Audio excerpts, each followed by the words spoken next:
The rain on the colony world of Farrenfur did not wash things clean. It just made the grime slicker.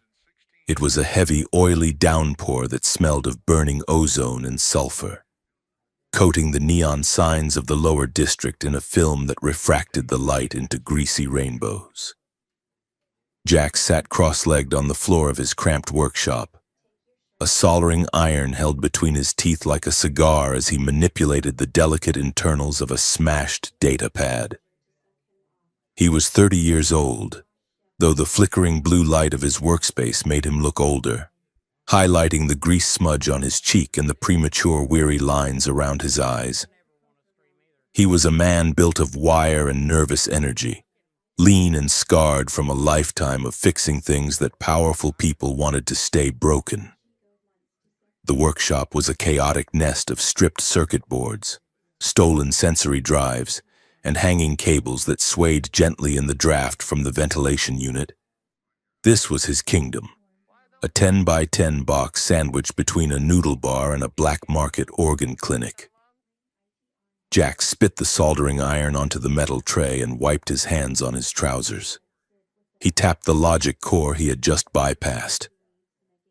The screen flickered to life, displaying a stream of encrypted credit codes. "Done," he muttered to himself. "Easy money." The door to his shop hissed open. Jax did not look up. He assumed it was Cale, the low-level fixer who had hired him to crack the pad. "You are early," Jax said, reaching for a bottle of warm water on his bench. "And you owe me an extra 50 for the rush job." This encryption was military grade. I had to trick the colonel into thinking it was year 0. There was no answer. Jack spun his chair around, a sarcastic quip ready on his tongue, but the words died in his throat. It was not Cale. Standing in the doorway, silhouetted against the neon misery of the street, were 3 sleek, floating shapes. Security drones. They were matte black, featureless spheres hovering at eye level, their single red optical sensors adjusting focus with a wet, mechanical click. Behind them stood 2 officers in the heavy slate-gray armor of the Galactic Concorde, shock rifles raised. Jack slowly raised his hands. "I paid my sector tax last week," Jack said, his voice steady despite the sudden spike in his heart rate. "If this is about the unauthorized power tap, I can explain. The grid fluctuates. I was doing you a favor by stabilizing the load." "Subject identified." One of the drones buzzed. Its voice was a synthesized flatline. "Jax, designation engineer class. Wanted for high-level sedition and tampering with restricted military artificial intelligence." Jax blinked. "Sedition? I fix toasters and crack gambling tablets. You have the wrong guy." The officer on the left stepped forward. The butt of his rifle caught the light. "We found the code packet in your server. Grease monkey. You routed a logic virus into the sector defense grid." Jax's mind raced. He looked back at the data pad on his desk. Cale. That rat had not just given him a gambling pad, he had given him a hot potato loaded with a framed payload, and Jax had just cracked the seal. "Wait," Jax said, standing up. "I was set up. Look at the timestamps." The officer pulled the trigger. There was no sound of a gunshot, just a sudden, violent displacement of air. A blue ring of concussive energy slammed into Jax's chest. His nervous system lit up like an overloaded circuit board. He felt his teeth rattle, his vision whited out, and the last thing he registered was the cold, wet floor of his workshop rushing up to meet his face. When he woke, the smell of ozone was gone, replaced by the sterile, recycled stench of canned air and unwashed bodies. Jax groaned and tried to rub his eyes, but his hands stopped short. He was shackled. Heavy magnetic cuffs bound his wrists and ankles, locking him into a seated position on a hard metal bench. He blinked the blurriness away. He was not in a jail cell. He was in the belly of a transport ship.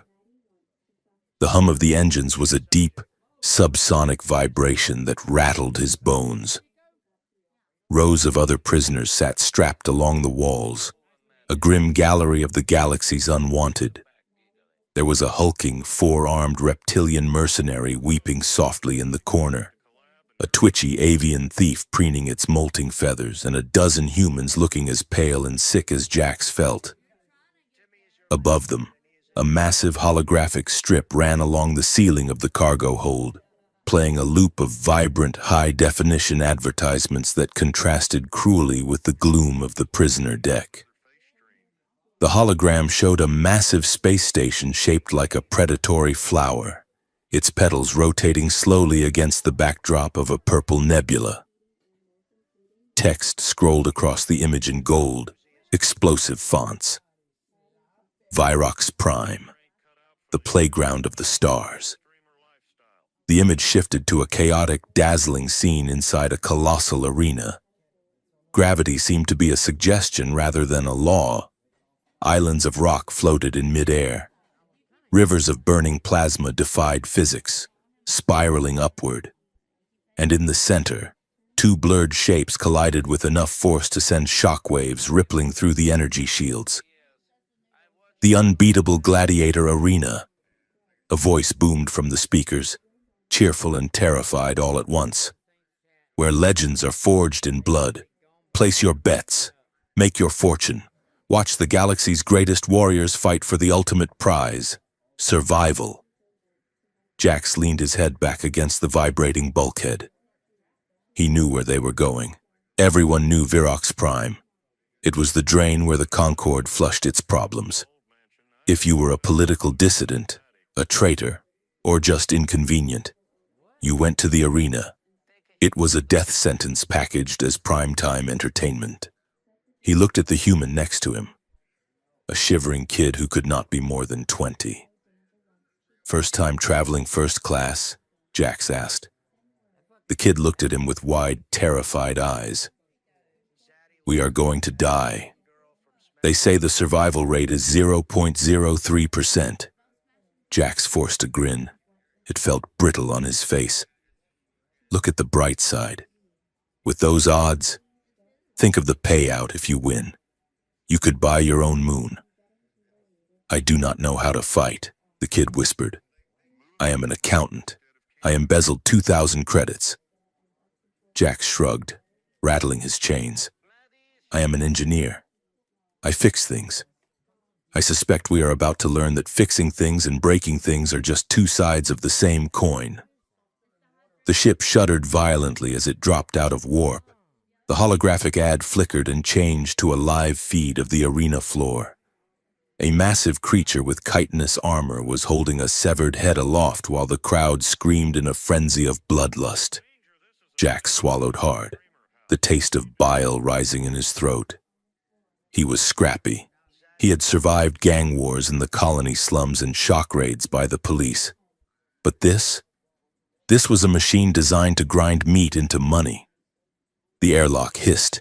The heavy blast doors at the end of the bay groaned open, revealing a squad of guards in full riot gear, wielding shock batons that crackled with blue lightning. Move, one of them shouted, his voice amplified by a helmet speaker.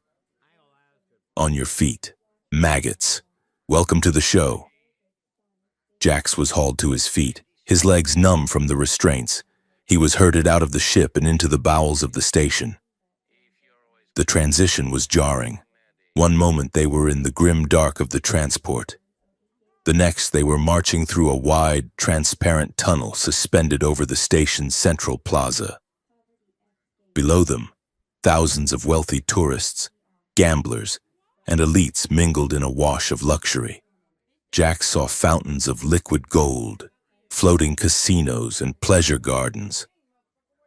They looked up at the prisoner transport tube and cheered, raising their glasses. To them, Jax and the others were not people. They were racehorses walking to the starting gate. Jax raised a shackled hand and waved cheekily at a group of aristocrats. Smile, he muttered to the accountant. We are famous. They were processed with brutal efficiency, scanned, stripped, and shoved into a large holding cell that smelled of antiseptic and old adrenaline. The cell was essentially a high-tech meat locker. One wall dominated by a massive one-way energy field that looked out into a preparation corridor.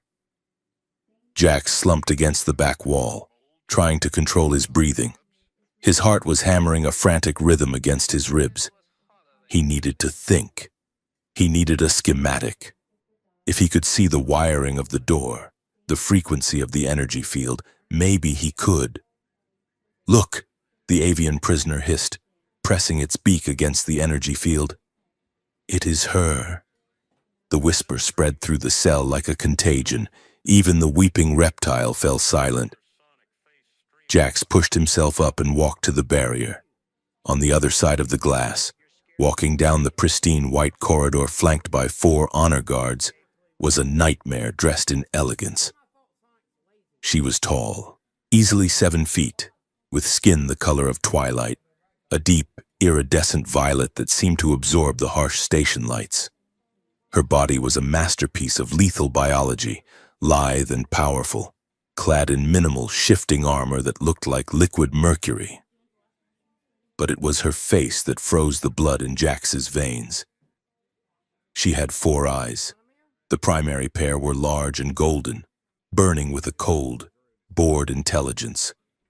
The secondary pair, smaller and set just above, scanned the environment with rapid predatory twitches. Her hair was a cascade of living silver filaments that moved on their own, reacting to the air currents. "That is Lysara," someone whispered, "the Unbeatable." Jax watched her. He had seen her on the news feeds. Of course, everyone had. She was the High Council's pet monster, the champion who had never lost a round. She moved with a fluid grace that made the heavily armed guards around her look clumsy and slow. She did not walk. She flowed. As she passed their cell, she paused. She did not look at the prisoners. She looked at her own reflection in the energy field, adjusting a silver gauntlet on her wrist. She looked bored, utterly, devastatingly bored. Jax felt a strange, irrational spark of annoyance mixed with his terror. He stepped closer to the field. "She looks like she is waiting for a bus," Jax said aloud. The accountant stared at him. "Are you crazy? That is the Reaper of Virox. She has killed 500 challengers. And she looks like she fell asleep for the last 200, Jax quipped, though his palms were sweating. "If I have to die, I would at least like my murderer to look interested in the transaction." Lysara turned. She could not hear him through the soundproof field, but she saw the movement. Her 4 eyes locked onto Jax. For a second, the boredom slipped. She tilted her head, a predator spotting a mouse that had forgotten to run. She tapped the glass with one clawed finger, tink, tink, and then smiled. It was a smile full of sharp, white teeth. Then she walked on, disappearing into the VIP prep chambers. Jax let out a breath he did not know he was holding. "Okay," he said, his voice trembling slightly. "She is bigger in person." The door to their holding cell slid open. "Next batch," a guard shouted. "Time to suit up." Jax was grabbed by the shoulder and shoved into a solitary tunnel. The door slammed shut behind him, isolating him from the others. He was alone in a narrow white tube lined with mechanical arms and scanners. "Stand still," a robotic voice commanded, initiating bioscan and armor integration. Jax stood freezing in the center of the room. Red laser grids swept over his body, mapping his bone density and muscle mass. "Subject, human," the computer announced, its voice dripping with algorithmic disdain. "Physiology, suboptimal, muscle density, low, bone durability, fragile, survival probability, negligible." "Thanks for the pep talk," Jax muttered. "Can I get a refund on the ticket?" A mechanical arm shot out, clamping a cold metal gorget around his neck. Jax gasped as needles extended from the inner lining, piercing his skin to interface with his nervous system. Warning, the computer droned, neural interface connecting, integrating pain suppressors and adrenaline boosters. Another arm slammed a chest plate onto him. It was heavy, made of some cheap composite material that looked like it had been salvaged from a scrap heap. The arena did not waste good armor on fodder. Wait, the computer paused. Jax winced as the neural needles dug deeper. What? What is it? Anomaly detected, the computer said. Neural plasticity exceeds standard human parameters by 300%.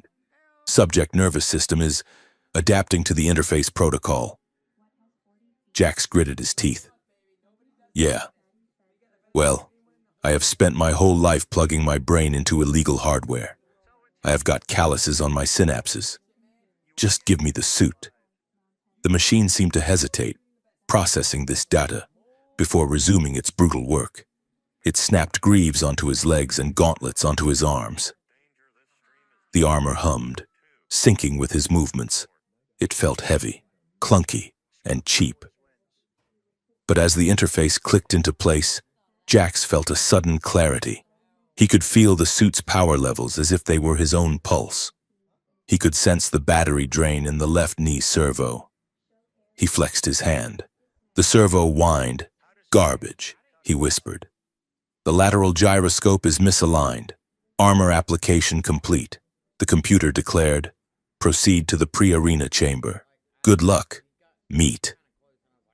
The floor beneath him lurched, and he was carried forward on a conveyor belt into a large circular room. This was the last stop, the green room of death. The chamber was split in half by a shimmering energy barrier. On one side stood Jax, looking like a haphazardly assembled tin soldier. On the other side stood Lysara. She was stretching, her movements languid and hypnotic. Up close, the bioluminescent markings on her violet skin pulsed with a soft, rhythmic light. She held a dual-bladed energy staff that hummed with a menacing purple aura. She stopped stretching as Jax stumbled off the conveyor belt. She turned to face him, leaning casually on her weapon. So, she said, Her voice was melodic, rich and deep, vibrating in Jax's chest. The translators in his earpiece smoothed out the alien syntax into perfect common. This is the Council's idea of a joke? A human? Jax straightened up, checking the seals on his gauntlets. He looked at her, forcing his shaking legs to hold still. I guess they ran out of bears, Jax said. Or maybe you just killed everything else too quickly. I hear you are expensive to book by the hour. Lysara's upper eyes narrowed slightly, while the lower ones remained wide and unblinking. It was an unnerving effect. You speak, she observed, sounding mildly surprised. Most of them are vomiting by now, or praying. I am an atheist, Jax said, tapping his chest plate. And I have an empty stomach. Bad logistical planning on my part. Lysara walked closer to the barrier. She towered over him, radiating a heat and power that made the air shimmer. She studied him like a puzzle that was missing half its pieces. You are small, she said factually. I will break your spine in the first exchange. It will not be entertaining for the crowd. They prefer a struggle. I will try to wiggle around a bit, Jax said. For the ratings? A short, sharp laugh escaped her lips. It sounded like a bark. You have spirit, little thing. It is a pity. It will just make the mess harder to clean up. Why are you doing this? Jax asked, the humor slipping for a second to reveal the engineer's curiosity underneath. You are the champion. You are royalty here. Why slaughter scrubs like me? Lysara's face hardened. The amusement vanished, replaced by a cold stone mask. We all play our parts. Human. I am the blade. You are the neck. Do not mistake the scenery for the script. She turned away, dismissing him. Jax watched her back. He saw the tension in her shoulders. He saw the way her grip on the staff was white-knuckled, not relaxed. She was not just a killer. She was a prisoner too.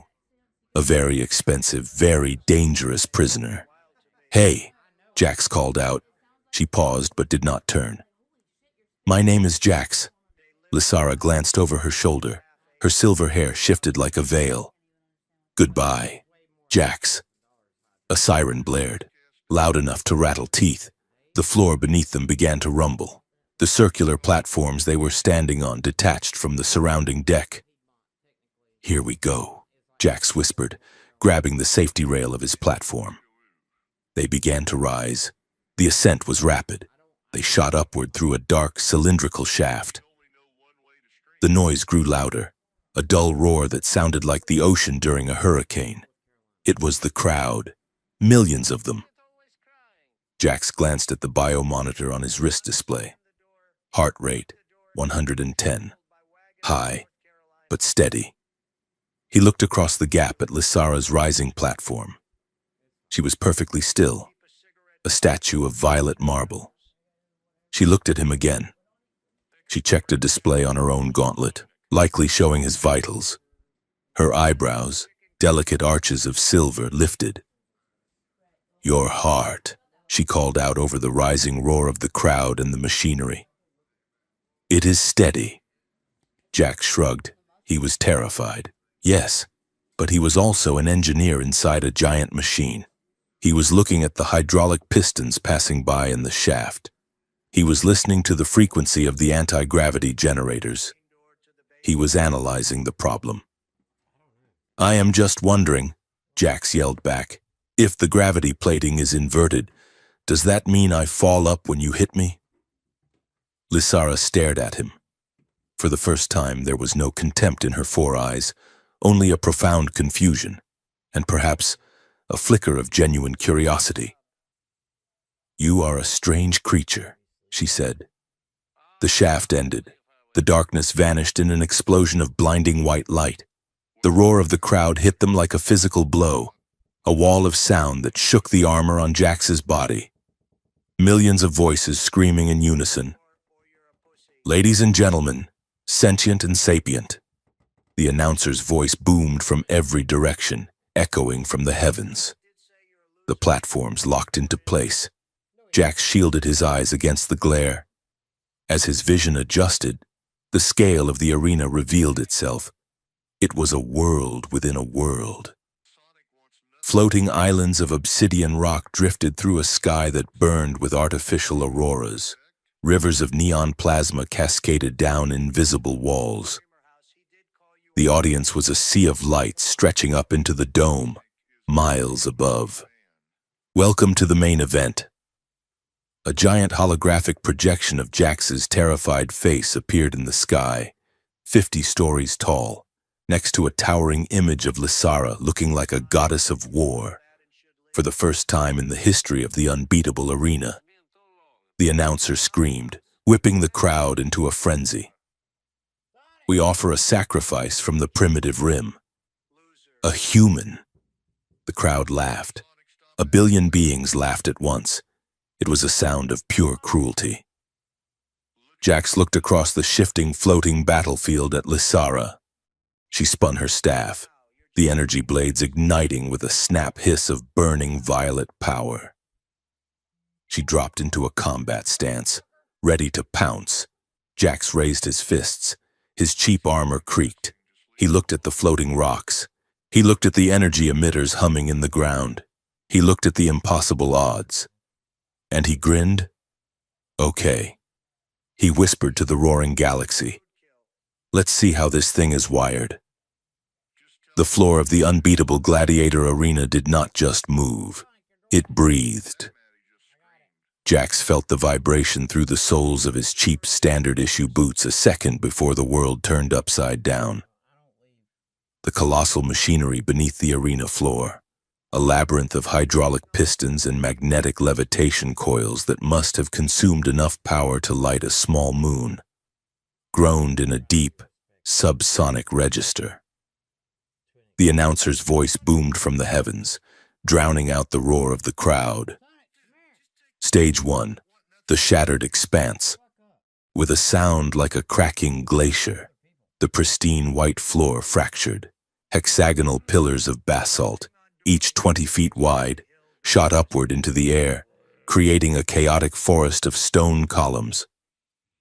Other sections plummeted into darkness, revealing rivers of neon blue plasma churning hundreds of feet below. Jack scrambled backward as the ground beneath him dropped away. He scrambled up the side of a rising pillar, his metal gauntlets sparking against the stone. He crested the top just as a localized gravity well hissed into existence 3 feet to his left. A chunk of loose debris floated into the field and was instantly crushed into dust by invisible pressure. Jack stared at it, eyes wide. "It is a variable state pressure trap," he muttered, the engineer in him overriding the terrified human. "The emitter is embedded in the stone, probably a proximity trigger." He looked around. The arena was no longer a fighting ring, it was a lethal, shifting puzzle. Hovering platforms drifted on magnetic currents, colliding with dull thuds. Arcs of electricity jumped between copper pylons that had risen from the depths. To the audience, this was a spectacle of chaos. To Jax, it was a machine. A very large, very poorly maintained machine. He could hear the whine of a servo straining on a platform to his right. He could see the faint shimmer of a heat sink venting atmosphere near a plasma river. He was not a warrior. He was a mechanic, and he was standing inside a broken engine. Movement flickered in his peripheral vision. Lysara was coming. She did not scramble or climb. She leaped. She moved from pillar to pillar with a terrifying, fluid grace, her violet skin blurring against the dark stone. She cleared a 30-foot gap, landed silently on a floating platform, and launched herself directly at Jax. Her energy staff was a spinning disk of violet light. She was not aiming to injure, she was aiming to bisect him. It was a mercy kill. Fast. Clean. Jax did not have the reflexes to block her, but he knew how magnets worked. As Lysara lunged, airborne and committed to the strike, Jack stomped his boot hard on the proximity trigger of the gravity trap he had just identified. The emitter whined. The gravity well expanded violently.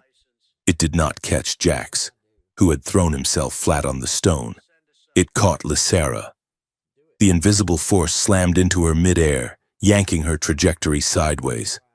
Her staff missed Jax's head by inches, singed the air with the scent of ozone. She was dragged down, her momentum twisted by the artificial gravity, and she slammed shoulder first into the side of the pillar. The crowd gasped. It was a sound like all the air being sucked out of a room. Lysara dug her claws into the stone, arresting her fall just above the crushing field. She vaulted backward, landing on a lower platform, her 4 eyes wide with shock. She looked at the gravity trap, then up at Jax. "You," she hissed, her voice amplified by the arena sensors. That was luck. Jax scrambled to his feet, checking his armor seals. His heart was hammering a frantic rhythm, but his mouth, as always, moved faster than his brain. "That was not luck," Jax shouted back, his voice cracking slightly. "That was a localized, distinct gravity distortion caused by a faulty emitter coil. You people really need to update your maintenance schedule." Lysara narrowed her eyes. She spun her staff, the hum rising in pitch. "Die with dignity, human," she commanded. She charged again. This time, she did not leap. She ran along a narrow bridge of light that had materialized between the pillars. She was closing the distance in seconds. Jax looked for a weapon. He had nothing but his armored fists. He looked at the environment. To his right, a cluster of steam vents hissed rhythmically. 1, 2, 3, vent. 1, 2, 3, vent. Jax timed it. He waited until Lysara was 5 strides away, her face a mask of lethal concentration. He grabbed a loose chunk of basalt and jammed it into the vent's pressure release valve. The pressure spiked instantly. The piping groaned. Lysara stepped onto the grate just as the blockage blew. A geyser of superheated steam exploded upward with the force of a cannon. It did not burn her through her energy shield, but the sheer kinetic force blasted her backward, knocking her off her feet. She tumbled, correcting herself mid-air with cat-like agility to land in a crouch 10 feet away. She stared at him. She was not hurt, but she was baffled. No one fought like this. Gladiators fought with honor, with technique, with brute strength. Jax was fighting like a man trying to fix a leaky pipe in a hurricane. Jax wiped sweat from his eyes. He looked up at the floating camera drones buzzing around his head like vultures. He grinned, a manic, breathless expression. They really put a human in the unbeatable Gladiator arena. Jax wheezed, shaking his head. The announce drone swooped in, catching the audio perfectly. His voice echoed across the station, through the VIP boxes, and out to the billions watching on the energetic net. They really put a human in here, Jax repeated, louder this time.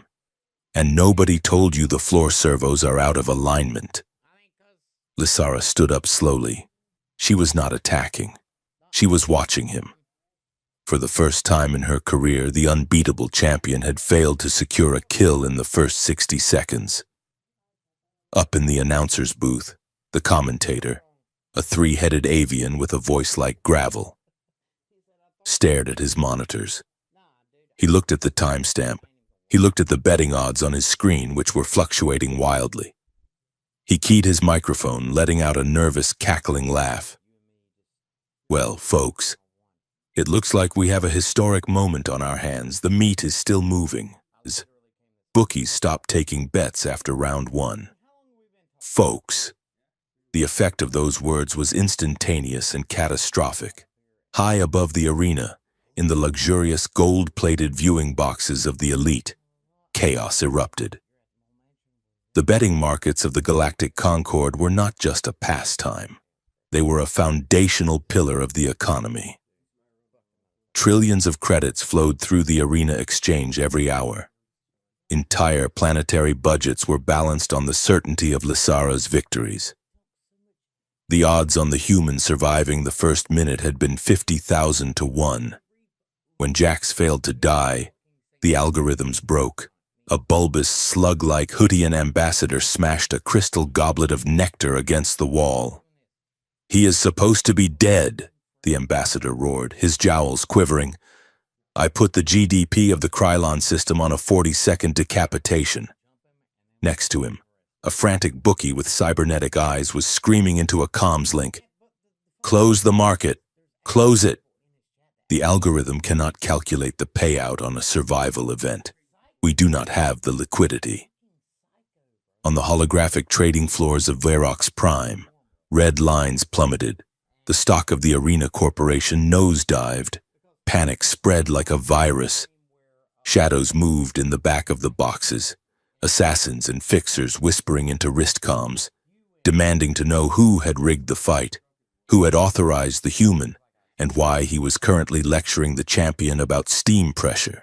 Back on the arena floor, the silence of the crowd was heavy. They were confused. They had paid for a slaughter, and they were watching a slapstick comedy of physics. Lysara tilted her head, her silver hair shifting in the updraft.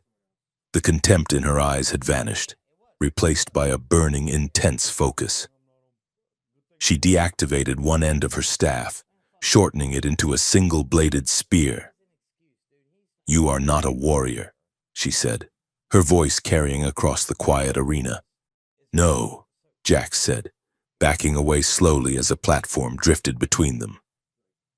"I am an engineer, and let me tell you, the structural integrity of this place is a lawsuit waiting to happen." Lysara smiled. It was not the cruel smile from the cell. It was sharp, dangerous, and genuinely amused. "Then show me. Engineer," she said. "Fix me." She moved, this time. She did not rush. She stalked. She moved with a deliberate, terrifying slowness, her four eyes tracking every twitch of his muscles. She was playing with him. The predator had decided that the mouse was interesting enough to keep alive for a few more minutes. She swung her staff in a lazy arc. Jax ducked, the plasma blade singing over his helmet. He scrambled under a low archway. Lysara simply vaulted over it, landing in front of him. She struck low. Jax jumped, the blade scoring the metal of his greaves. "You are slow," Lysara taunted, circling him. "I am paced," Jax retorted, panting. She thrust the spear tip toward his chest. Jax slapped it away with a piece of metal debris he had picked up. The impact jarred his arm to the shoulder, but he deflected the blow. "Sloppy," Lysara murmured, dancing back. "Your form is atrocious. You fight like a drunk child." "I am improvising," Jax yelled. The banter began to flow between them, sharp and adrenaline-fueled. It was a bizarre dance. Lysara would strike, pulling her blow at the last fraction of a second, forcing Jax to scramble, dodge, or construct a hasty defense. "Why do you not just die?" Lysara asked, sweeping his legs. Jax jumped, mistimed it, and fell hard on his back. He rolled instantly, narrowly avoiding a downward stab that punctured the steel floor where his heart had been. "I have a backlog of repairs to finish," Jax shouted, scrambling up a slanted slab of rock. "And I hate leaving jobs unfinished." Lysara pursued him up the incline. "Why do you fight? There is no escape. Even if you win, you belong to them." Jax reached the top of the slab. He turned to face her. She was below him, looking up, her violet skin glowing in the arena's artificial twilight. "I do not fight for them," Jax said, his voice dropping, breathless and raw. "I fight because I refuse to be a statistic. I am not a line item in a budget." Lysara paused. For a moment, the cheering crowd, the frantic bookies, the shifting walls, it all faded. There was just the two of them, suspended on a rock in a sea of artificial stars. She looked at him, really looked at him. She saw the fear, yes, but beneath it, she saw a stubborn, burning defiance that mirrored her own. "Make it interesting, then." "Human," she whispered. She lunged, the fight accelerated. It became a blur of motion. Jax stopped thinking and started feeling. He used the magnetic fields to boost his jumps. He kicked a loose panel into a gravity stream, turning it into a projectile. Lysara deflected it effortlessly, but it bought him a second. They clashed in the center of a wide, flat platform. Lysara spun her staff, a whirlwind of light. Jax was driven back, blocking desperately with his armored gauntlets. The smell of ozone and sweat was overwhelming. Then, he saw it. Lysara was overextending. She was enjoying herself too much. She swung the staff in a wide horizontal arc, leaving her grip exposed for a microsecond. Jax did not dodge. He stepped in. It was suicide. It was madness. He stepped inside the arc of the weapon, taking a glancing blow to his shoulder plate that shattered the ceramic armor and seared his skin. He screamed in pain but did not stop. He grabbed the shaft of her weapon with both hands, directly between her grips. He did not try to overpower her. She was 10 times stronger than him. Instead, he twisted the locking mechanism on the staff's central coupling. He had seen the schematic on the loading screen for 3 seconds. He knew how it was put together. Click. The staff separated into 2 halves. Lysara stumbled back, off balance, holding only one half of her weapon. Jax held the other. The crowd went dead silent. Jax stood there, his chest heaving, blood trickling from under his shattered shoulder plate. He held the humming energy blade in shaking hands. The tip was pointed directly at Lysara's throat. She was frozen. Her eyes were wide, the pupils dilated. She was defenseless. He had an opening, A single thrust, and the unbeatable champion would fall. "Kill her!" a voice screamed from the crowd. "Do it! Do it! Do it!" The chant began, a rhythmic, thundering demand for blood. Lysara looked at him. She did not flinch. She did not beg. She simply waited, her expression unreadable. Jax gripped the weapon. His knuckles were white. The adrenaline demanded he strike. The pain in his shoulder demanded vengeance. But he looked at her face. He saw the intelligence in those 4 eyes. He saw a being who was just as trapped in this neon cage as he was. He refused to be the monster they wanted. Jax roared, a sound of frustration and defiance, and swung the blade. He swung it away from her. He hurled the weapon sideways. It spun through the air and clattered uselessly off the edge of the platform, falling into the abyss below. The crowd groaned, a sound of collective disappointment and rage. Boos rained down like stones. Debris was thrown from the lower stands. Coward, weakling. Lysara stared at the empty space where the blade had been, then back at Jax.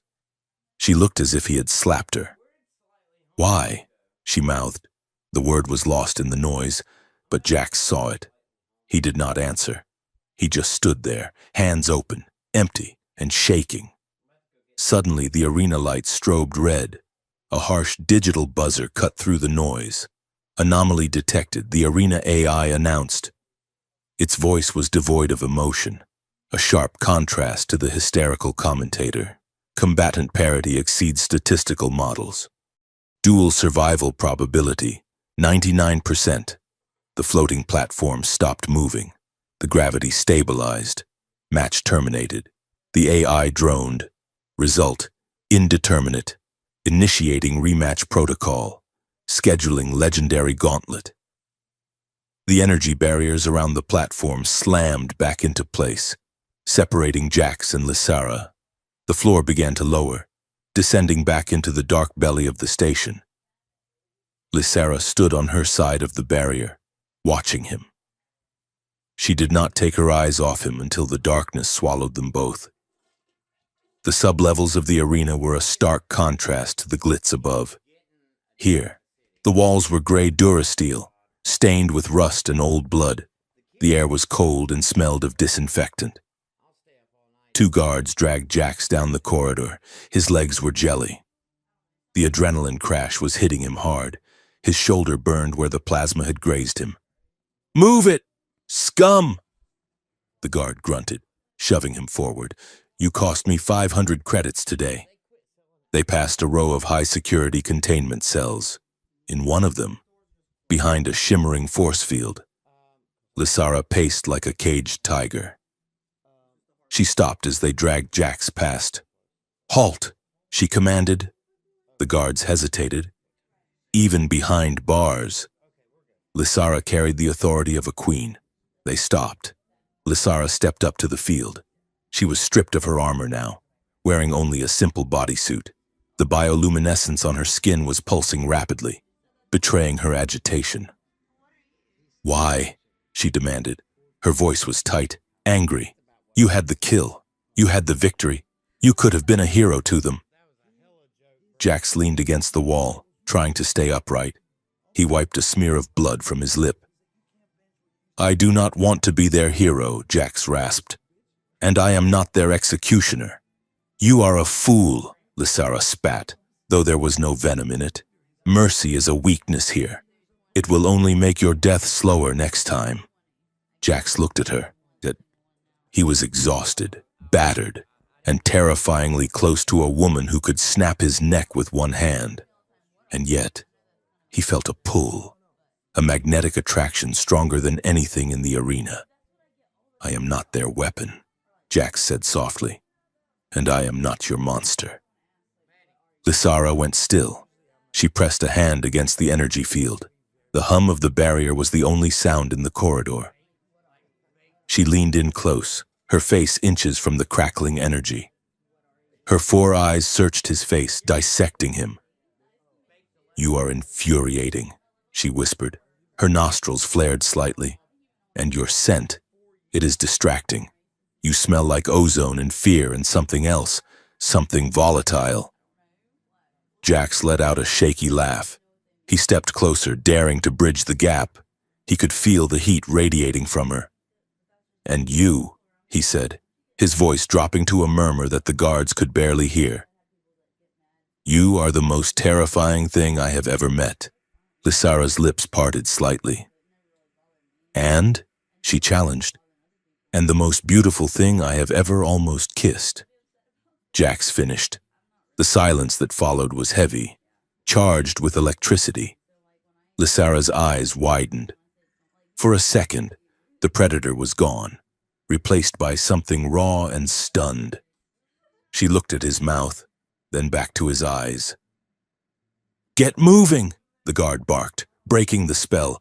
He shoved Jax hard, sending him stumbling down the hall. Jax did not look back. He could not. He felt as if he had just touched a live wire. Lysara watched him go. She stood by the barrier long after he had disappeared around the corner. She raised a hand to her own throat, feeling the pulse hammering there. It was not the pulse of combat. It was something else. She turned and paced the length of her cell. She felt restless. Her skin felt too tight. She wanted to hit something. She wanted to tear the walls down. But mostly, she felt a dangerous, taboo desire to reach through the barrier and touch the human. To see if he felt as warm as he looked. To see if that defiant spark in his eyes would burn her if she got too close. In his own holding cell, miles of corridor away, Jax collapsed onto the cot. He stared at the ceiling. His body ached. His shoulder throbbed. He should be terrified. He should be curling into a ball and weeping for his inevitable death. But he was grinning. He lifted his hand, staring at the fingers that had held the blade. He was alive. For the first time in years, he was truly, violently alive. He closed his eyes, and all he could see was violet skin and silver hair. All he could feel was the phantom weight of her gaze.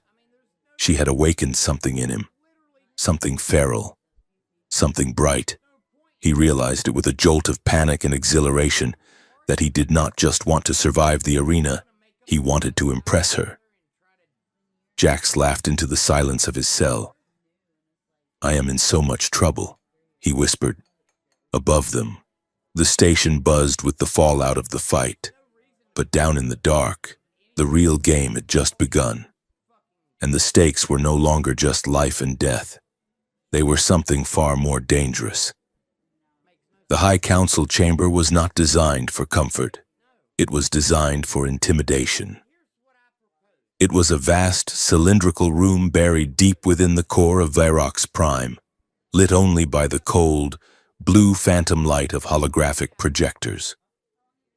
In the center of the room, a three-dimensional model of the galaxy rotated slowly, with Virox Prime pulsing like a heartbeat at its center.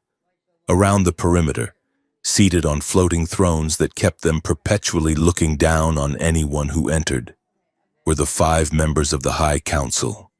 They were a mix of species, but they shared the same aura of ancient, terrifying authority. "He is a glitch," Council member Vrax, a cybernetically enhanced crustacean, rasped. His mechanical claw clicked against his throne, a rounding error. He should have been paced on the arena floor in 30 seconds. "The narrative is damaged," Council member Ilara, a high elf with eyes like polished obsidian, agreed. Her voice was smooth. "Cold water. The plebeians are confused. They bet on death. We gave them a farce. The market instability alone has cost us 4 trillion credits in transaction fees. We should simply vent his cell into space," Vrax suggested. "Claim he died of complications. A sudden allergic reaction to the atmosphere." "No," said the High Counselor, a figure shrouded in shadow whose species was unknown even to the others. "That would look like weakness. The crowd has seen him. They are talking about him. If we erase him now, we create a martyr. We create a mystery. Mysteries are dangerous. The shadow leaned forward. We do not need a martyr. We need a tragedy. We need the crowd to see him fail, to see him broken by the very thing he thought he could outsmart. And we need our champion to do it. A door hissed open at the bottom of the pit. Lysara entered. She walked with her head high. But Jax would have noticed the stiffness in her gait. She was not wearing her armor. She was dressed in a simple white ceremonial gown that highlighted the iridescent violet of her skin and the regal, almost architectural structure of her collarbones. She stopped in the center of the room, beneath the spinning galaxy. She did not bow. "You summoned me," she said. "You disappointed us," Ilara said, her voice dripping with disdain. "You played with your food, Lysara, and now the kitchen is a mess." "He was unexpected," Lysara said, keeping her voice neutral. "His fighting style is unconventional." "Unconventional?" Vrax slammed his claw down. He threw a wrench into a steam vent. "He is a mechanic, not a warrior. You are the unbeatable. You are the apex predator. You made us look like fools." "I spared him because the AI signaled parity." Lysara lied smoothly. "To kill him then would have violated the core rules of the arena. The crowd respects the rules." The High Counselor laughed. It was a dry, rasping sound. "The crowd respects blood, Lysara, and they respect power. Do not forget yours comes from us." The hologram in the center of the room shifted. It zoomed in on a small, lush planet in the outer rim, Lysara's homeworld. "It looks peaceful today," the High Counselor mused. "The orbital bombardment platforms are holding position. It would be a shame if a command signal was accidentally transmitted." Lysara's hands clenched into fists at her sides. Her lower eyes narrowed. "Leave my people out of this." "Your people live because you win," the counselor snapped. "And not just win. You dominate. You are the symbol of our control. If the symbol cracks, the galaxy breaks. And if the galaxy breaks, your precious royal bloodline ends. Do you understand?" Lysara stared up at the shadows. She hated them with a fire that burned hotter than any plasma blade.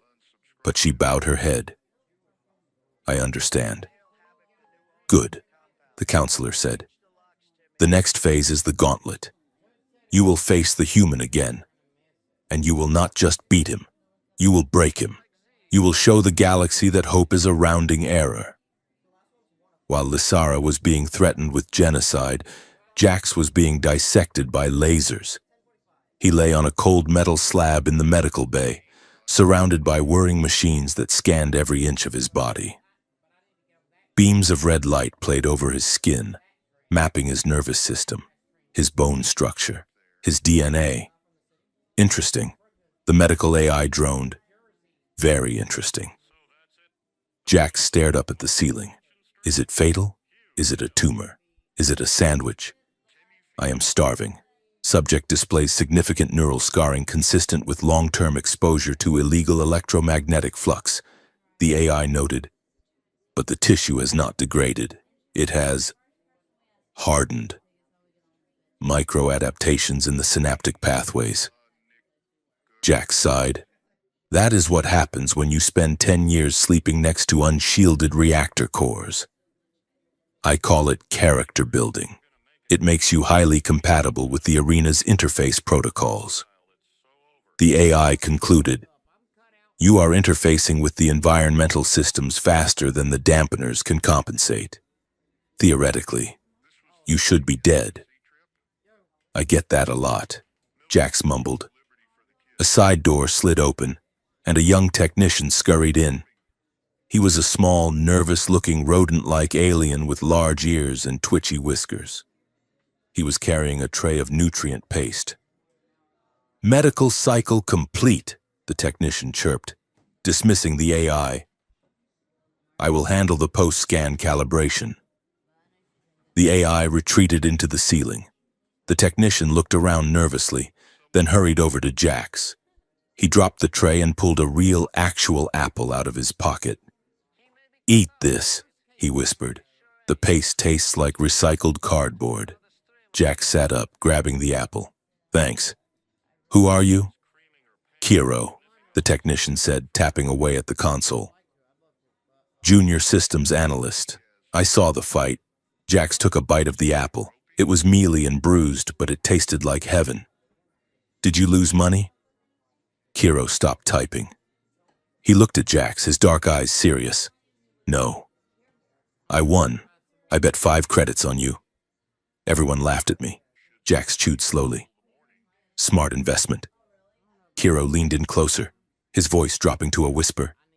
"Listen to me. They are angry. The council, you messed up the algorithm. They are going to ramp up the difficulty. They want you dead. Tell me something I do not know," Jax said. Kiro glanced at the door, then reached into his pocket. He pulled out a small, circular device. It looked like a standard safety limiter, the kind all gladiators wore to prevent them from attacking the guards or escaping. "This is your new limiter," Kiro said. "I was supposed to install a high-voltage shock collar, but I modified this one." Jax took the device. He turned it over in his hands. He saw the soldering marks, crude but effective. "What does it do?" "It has a back door," Kiro whispered. "It will not shock you. And if you can find a connection port in the arena, it might let you tap into the local control grid. Just a little. Open a door. Shift a platform." Jax looked at the little technician. "Why?" Kiro's whiskers twitched. "Because my brother died in that arena 3 years ago. He was fodder. Just like you were supposed to be." Jax closed his hand over the device. He nodded. "Thanks." "Kiro." "Don't thank me yet," Kiro said, his ears flattening. "You have pre-combat counseling next." "Counseling?" Jax raised an eyebrow. "They offer therapy." Kiro grimaced. "Not exactly. Pre-combat counseling was a euphemism for psychological torture masked as training." Jax and Lysara stood in a large white room. They were both wearing Neuralink headsets. "We need to calibrate your stress responses for the gauntlet," a disembodied voice announced. "Initializing shared simulation." The white room vanished. Suddenly they were standing in a ruined city. The sky was a bruised purple. Buildings defied gravity, floating in midair, tethered by vines of glowing crystal. It was a surreal, dreamlike landscape. Lysara stood next to him. She looked at him, her eyes guarded. "Do not trust anything you see," she said quietly. "The simulation reads your fears. It will try to break you." "Great," Jax said. "My biggest fear is public speaking, or clowns." The ground shook. The ruined city dissolved, replaced by a dense upside-down forest. The trees grew down from a ceiling of earth, and they were walking on a sky of gray mist. They walked in silence for a while. The simulation was testing their teamwork, forcing them to navigate shifting paths. "So," Jax said, breaking the silence, "the council gave you a talking to?" Lysara did not look at him. "They reminded me of my place. And where is that?" "On a leash," she said bitterly. The scene shifted again. The forest was gone. They were in a dark, cramped bunker. The walls were closing in. The air was thick with dust. It was a classic claustrophobia scenario. Jax heard a sharp intake of breath. He looked at Lysara. She was trembling. Her skin had gone pale. Her 4 eyes were darting around frantically. The walls groaned and moved closer. The space was now barely 5 feet wide. Lysara backed up until she hit the wall. She slid down it, clutching her head. "No," she gasped. "Not the mines. Not again." Jax realized instantly. This was her fear, being buried alive. He moved toward her. The simulation roared, the sound of collapsing rock filling the air. "Lysara!" Jax shouted over the noise. "It is not real!" She did not hear him. She was hyperventilating, lost in a memory of some dark hole in her past. Jax dropped to his knees in front of her. He grabbed her wrists. Her claws dug into his armor, but he did not let go. "Look at me," he commanded. Lysara's eyes focused on him. They were wide with panic. "I cannot breathe," she choked out. "The walls?" Jax ignored the simulation. He ignored the fake rocks falling around them. He focused entirely on her. "You are not in a mine," he said, his voice steady and calm. "You are in a white room. You are Lysara the Unbeatable. You are the woman who threw a spear through a tank. Look at me. Breathe." He held her hands tight. He felt the tremors running through her body. "So, breathe," Jax repeated. "In, out." She followed his lead. "In, out." The walls stopped moving. The roar faded. They sat there in the dust and darkness, knees touching. The simulation, sensing the panic had subsided, settled into a quiet, tense stillness. Lysara looked at him. The panic was fading, replaced by something else, a profound, shaking vulnerability. "Why did you not run for the exit?" she whispered. The door was open. Jax shrugged. "I am not good at leaving people behind." Lysara looked down at their hands. His were rough, scarred, human. Hers were long, elegant, deadly. She reached up. Her claws gently grazed his jawline. It was a touch so light it ghosted over his skin. "You are a fool, Jax," she murmured. Jax's breath hitched. He reached up and brushed his thumb against the pulse point on her throat. Her skin was warm, vibrating with life. "Yeah," he whispered. "I know." The air between them changed. It was no longer about survival. It was about heat. It was about the way she looked at him. Not as a prey, not as a nuisance, but as an anchor. They leaned in, just an inch, a microscopic closing of the distance that felt like crossing a galaxy. Simulation complete. The voice boomed. The bunker vanished. They were back in the white room. The headsets deactivated. They jerked apart, breathless and disoriented. The harsh lights of the counseling chamber felt exposing. "Excellent data," a technician said over the intercom. Stress metrics stabilized through cooperative bonding. "Fascinating." Lysara stood up quickly, smoothing her gown. She refused to look at Jax. "It was strategy," she said loudly, addressing the mirror glass of the observation booth. "I required him operational for the scenario." "Right," Jax said, standing up. "Strategy. Purely tactical hand-holding." But as they were escorted out, Jax caught her eye. There was no coldness there, only a lingering, terrified warmth. That night, the corridors of the detention block were quiet. Jax lay on his cot, staring at the ceiling. He was toying with the modified limiter Kiro had given him. Psst! The sound came from the ventilation duct near the floor. Jax sat up. A small piece of paper slid through the grate. Jax picked it up. It was a note, written in jagged, hurried script. Channel 4 Delta, low frequency. Kiro. Jax looked at the limiter. He tapped a sequence into the side. A faint static hiss filled his ear. "Jax." The voice was soft, melodic. "Lysara." "Lysara?"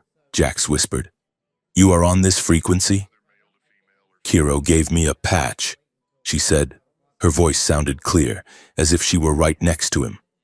"He said we needed to coordinate." Jax lay back down, holding the limiter like a lifeline. "Coordinate, huh? Is that what we are doing?" Silence for a moment. Then, "The council is planning something. Jax, the gauntlet. They want us to suffer. They want us to turn on each other. Let them try," Jax said. "We beat the simulation. We can beat the real thing." It is not a game. Jax, I know. Silence again. Heavier this time. Jax, yeah? My home. It was a mining colony. The Empire collapsed the tunnels to put down a rebellion. I was trapped for 3 days. That is why. The bunker. Jax closed his eyes. He could picture it. The darkness. The fear. I am sorry, he said softly. My wife left me because I could not stop fixing things that were not broken, Jax said, offering his own fragment. I spent more time with machines than with her. I guess I thought machines were safer. They do not leave. They just break. Machines are easier. Lysara agreed. People are messy.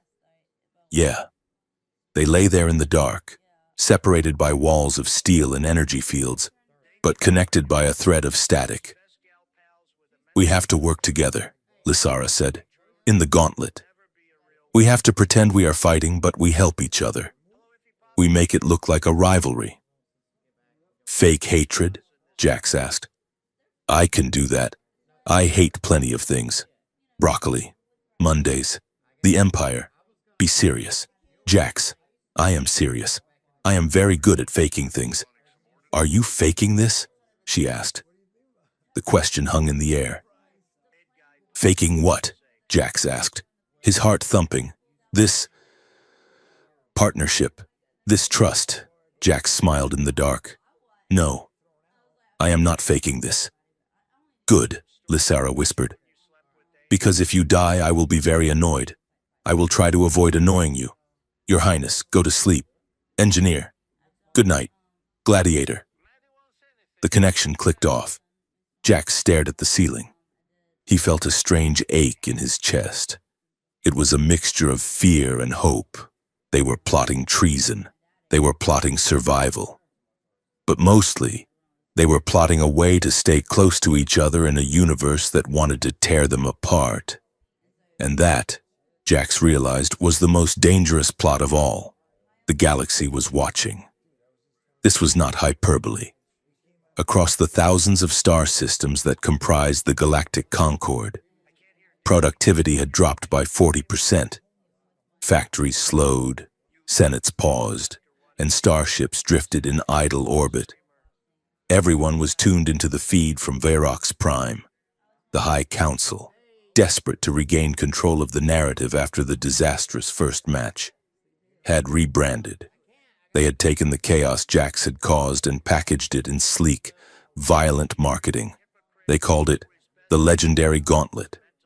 The holographic billboards that floated above the arena dome screamed the tagline in burning red letters, Enmity Incarnate, the human versus the unbeatable. A duel of hate that will shake the stars. Inside the staging chute, the air smelled of ozone and recycled adrenaline. Jax checked the seal on his left gauntlet. His hands were shaking, not from fear, but from the terrifying precision of the plan he and Lysara had whispered through the static the night before. Ready? Lysara asked. She stood next to him in the shadows of the chute. She was resplendent in new armor, a masterpiece of silver and violet scales designed to catch the light and dazzle the cameras. But her eyes, all 4 of them, were dark and serious. Jax cracked his neck. I was born ready, he said, forcing a grin. Or at least, I was born loud. That counts for something, remember, Lysara murmured, leaning in close so the audio pickups on the wall could not catch her words. You go left on the 3rd chime. If you go right, you will be incinerated. I know the schematic, Jax whispered back. Just make sure you miss me by less than 3 inches. Any more and they will suspect we are missing on purpose. Any less and I lose an ear. I never miss, Lysara said. The chute floor dropped. They fell into the light.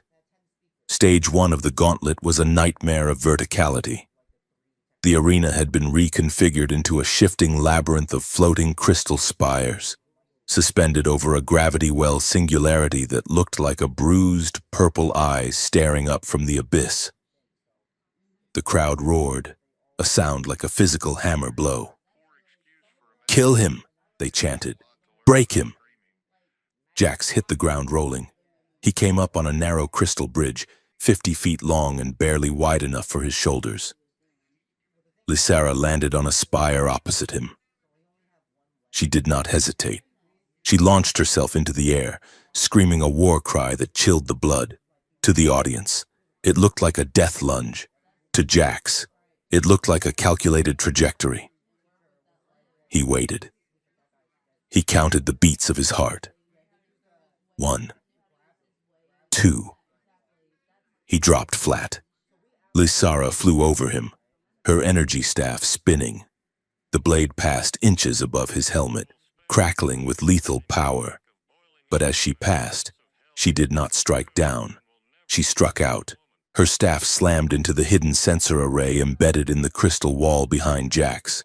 Sparks showered down. The sensor overloaded, triggering a localized gravity inversion. Jax was thrown upward, exactly as he had calculated.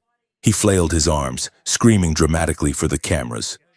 But his trajectory was perfect.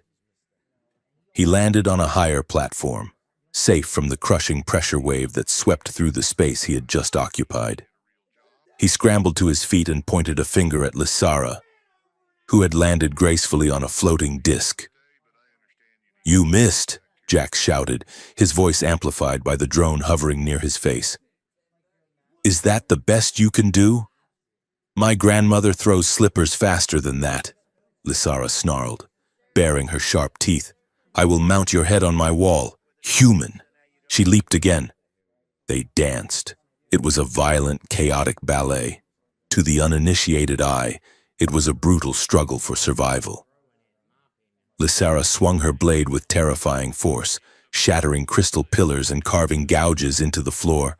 Jax scrambled, slid, and dived, seemingly surviving by sheer dumb luck and panic. But it was not luck. It was engineering. When Lysara drove him toward the edge of a platform, she was actually herding him away from an unstable energy vent that was about to blow. When Jax threw a piece of debris at her face, he was knocking a tracking drone off course so it could not lock onto her armor's weak point. They moved in perfect hidden sync. Jax slid under a swing, grabbing the edge of the platform. He swung his legs out, kicking a release lever on a hydraulic piston. The piston fired. A massive block of stone shot out from the wall. Lysara backflipped off the block just as it extended, using it as a springboard to launch herself higher. "He is trying to crush her," the announcer screamed, frantic with excitement. "Look at the hatred in his eyes." But the crowd saw something else. They saw the way Lysara paused for a microsecond before striking, ensuring Jax had room to roll. They saw the way Jax reached out instinctively when Lysara slipped on a slick surface, before pulling his hand back and turning it into a taunt. They saw two people who were revolving around each other like binary stars. The chemistry was palpable.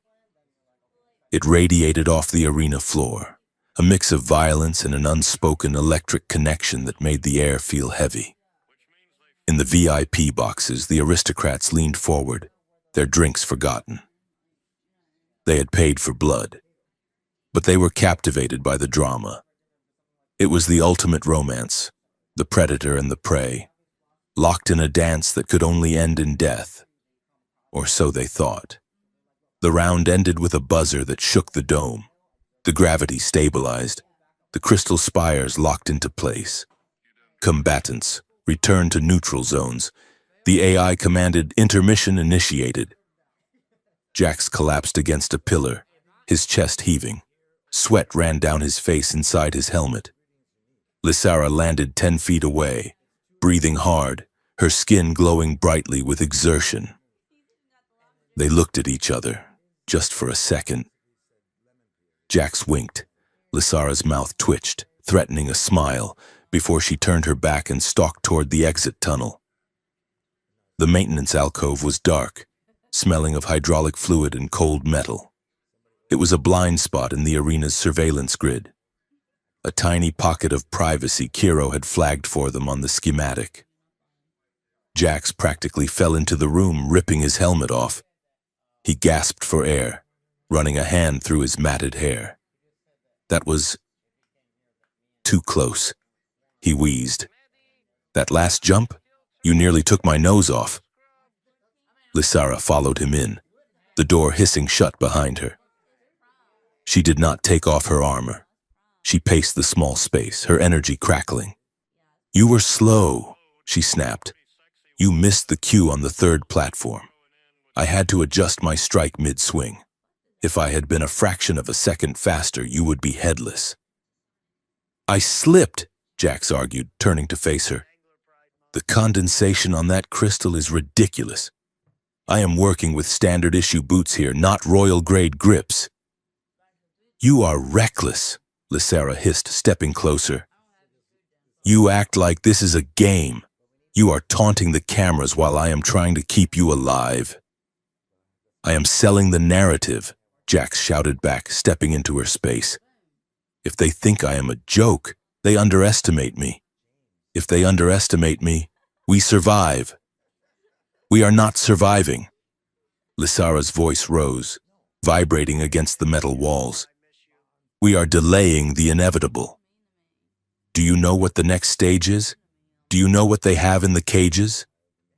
I do not care, Jax yelled. As long as we are breathing. I do not care. They were screaming at each other now, standing inches apart in the dark. The adrenaline from the fight was still coursing through their veins, toxic and hot. The fear of death, the rush of survival, the sheer terror of the dance they had just performed. It all boiled over. You are going to get yourself killed, Lysara shouted, grabbing the front of his chest plate.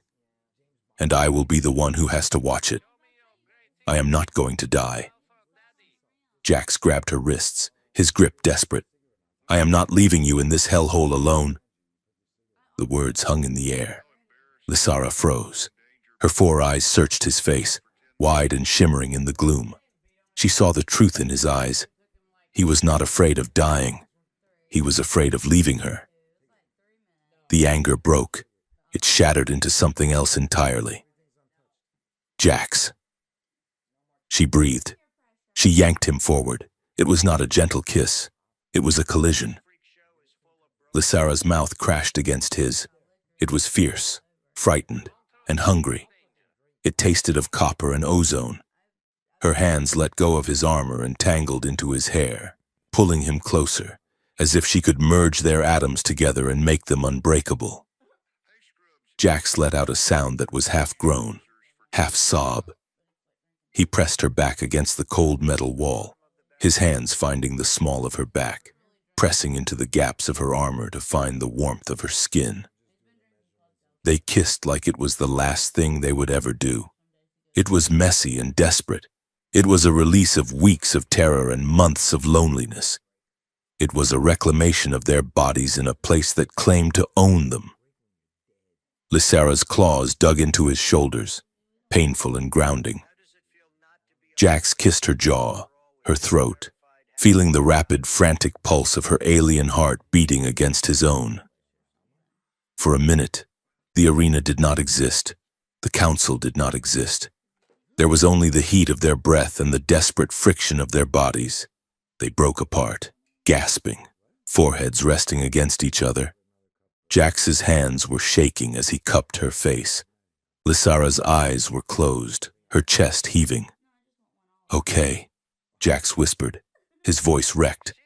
Okay. Lysara opened her eyes. They were liquid gold, burning with a new intensity. We cannot just survive, she said, her voice fierce. We have to end this. I know, Jax said. No more matches, she vowed. If we get through the gauntlet, we burn it down. We burn the whole thing down. Jax nodded. He ran his thumb over her cheekbone. We burn it down. He agreed. We expose the rigging. We expose the slavery. We make them pay for every drop of blood. It was a promise.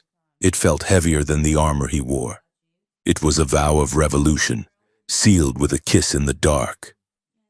A warning chime sounded from the corridor. Intermission was ending. Lysara pulled back, smoothing her hair, though her hands were trembling. She looked at Jax one last time. Stay alive, engineer. You too, Gladiator. They stepped back out into the light, but everything had changed. They were no longer just partners. They were co-conspirators in a war against the galaxy. Stage 2 was psychological warfare. The arena dissolved into a fog-choked swamp. But the danger was not the terrain. It was the air. Psychic parasites, the announcer crooned, native to the nebula of lost souls, and they feed on fear. They show you what you dread most. Jax swung at a shape in the mist. He saw his old workshop burning. He saw the security drones that had taken him. He saw Kiro dead on the floor. Get out of my head, Jax screamed, firing a blast from a scavenged energy rifle he had picked up in the first round, across the arena. Lysara was fighting her own demons. She was swinging her staff wildly at empty air. Mother? She cried out, her voice cracking. No, I tried to save you. Jax saw her stumbling. He realized the parasites were overwhelming her. Her trauma ran deeper than his. Lysara, Jax yelled. It is not real. Look at me. He fought his way through the mud, ignoring the phantoms clawing at his legs. He reached her side and slammed his back against hers. Focus on my voice, Jax ordered. Whatever you are seeing, it is a lie. I am here. I am real. Lysara gasped, shaking her head.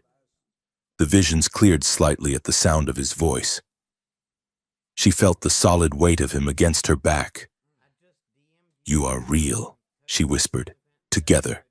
They fought back to back, a spinning vortex of violence against the invisible enemy. They covered each other's blind spots. When Jax faltered, Lysara struck. When Lysara froze, Jax pulled her forward. Stage 3 was worse. Holographic illusions. The arena became a twisted mirror maze. Jax found himself fighting a gladiator who wore the face of his ex-wife, screaming that he was a failure. Lysara faced a twisted, rotted version of herself, a monster that laughed and told her she enjoyed the killing. It was cruel, it was invasive. It was designed to break their minds before it broke their bodies. But the Council had miscalculated one thing. They had miscalculated the bond formed in that dark alcove. When the monster Lysara lunged at the real Lysara, Jax threw himself in the way, taking the blow on his shield. Do not listen to it, Jax roared. You are not a monster. You are the woman who saved my life. And when the phantom wife screamed at Jax, Lysara drove her spear through the hologram's chest, shattering it into pixels. He is not a failure, Lysara snarled at the fading light. He is the bravest man I know. They fought through the madness, fueled by a protective rage that the audience could feel through the screens. Then came the glitch. It happened in the transition to the final stage. The arena was shifting back to a standard combat configuration.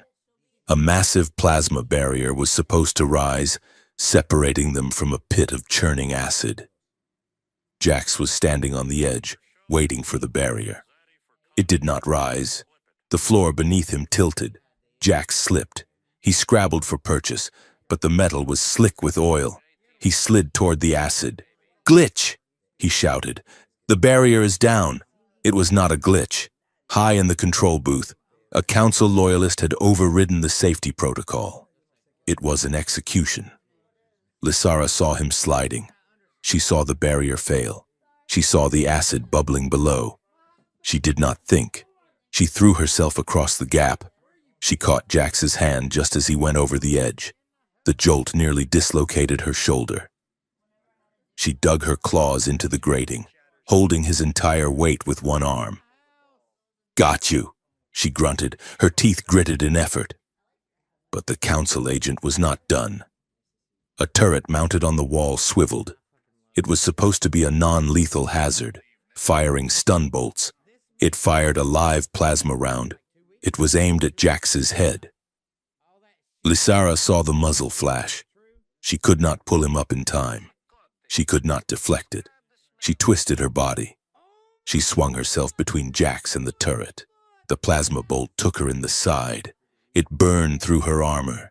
It burned through the violet skin. Lysara screamed, a sound of pure agony that silenced the entire arena. She did not let go. With a roar of defiance that echoed like thunder, she hauled Jax up, flinging him onto the safe platform. She collapsed beside him, smoke rising from the charred hole in her flank. "Lysara!" Jax scrambled to her, his hands hovering over the wound, terrified to touch it. "No, no, no!" The buzzer sounded. Match suspended. The AI blared. Critical injury. Medical team to the floor. The crowd was screaming, but Jax did not hear them. He only heard the ragged, wet breathing of the woman lying in his arms. The medbay was blindingly white. Jax sat by the biobed, refusing to move. The doctors had tried to push him out, but he had grabbed a scalpel and threatened to dissect the first person who touched him. They had let him stay. Lysara lay under a stasis field. Her side was bandaged, but the violet blood was still seeping through the gauze. Her skin was gray. The bioluminescence faded to a dull, dying pulse. She was awake, but barely. Jax held her hand. His grip was tight, desperate. "You are an idiot," Jax said, his voice cracking. "A giant, four-eyed idiot. You do not jump in front of plasma bolts. That is rule number one of being alive." Lysara turned her head slowly.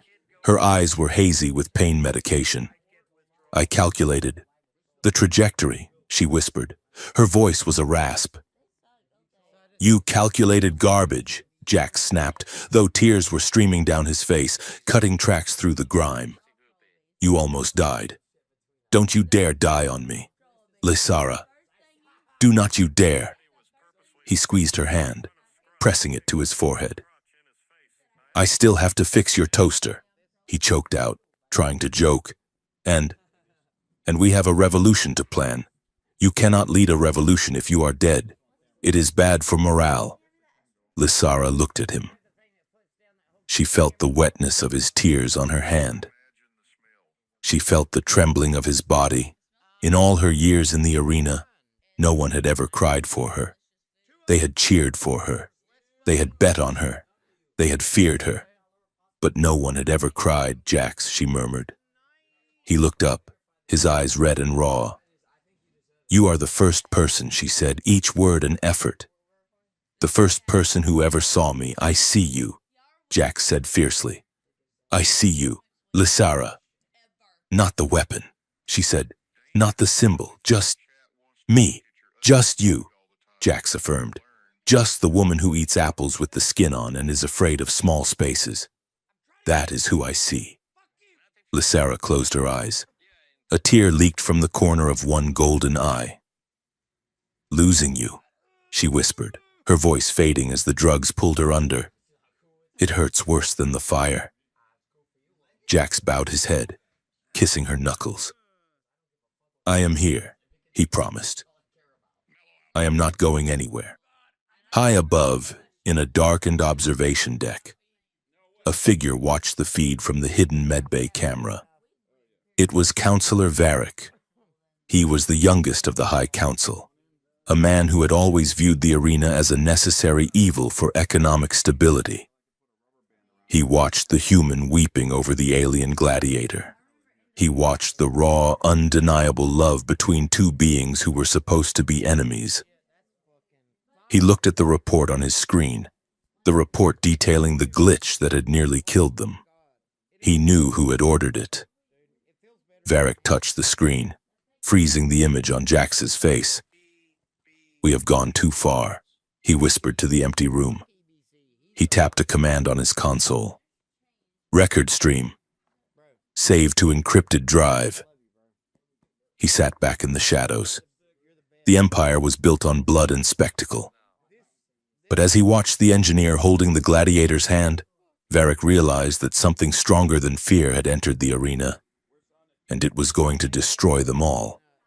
The shadow of the High Council loomed larger than the arena itself. In the deepest sub-level of Varroc's prime, a chamber sealed against all scanning frequencies hummed with the quiet, terrifying industry of genocide. The 5 members of the council sat in their floating thrones, their faces illuminated by the harsh blue light of a tactical map. This was no longer about entertainment. It was about erasure. "The timeline is accelerated," the High Counselor announced, his voice a dry rasp that sounded like paper sliding over stone. "The rebellion in the Outer Rim is gaining traction. The narrative of the human and the champion has become inconvenient. It has given them hope. Hope is a virus," Counselor Vrax added, his mechanical claw tapping a rhythm on his armrest. "We must sanitize the system." The plan was elegant in its cruelty. They called it the Champion's Duel to the Death. It was billed as the season finale, the ultimate resolution to the tension that had gripped the galaxy for weeks.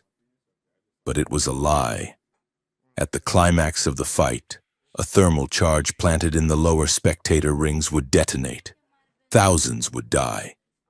The Council would blame the blast on the Outer Rim insurgent factions, claiming they had targeted the beloved arena to destroy the galaxy's pastime.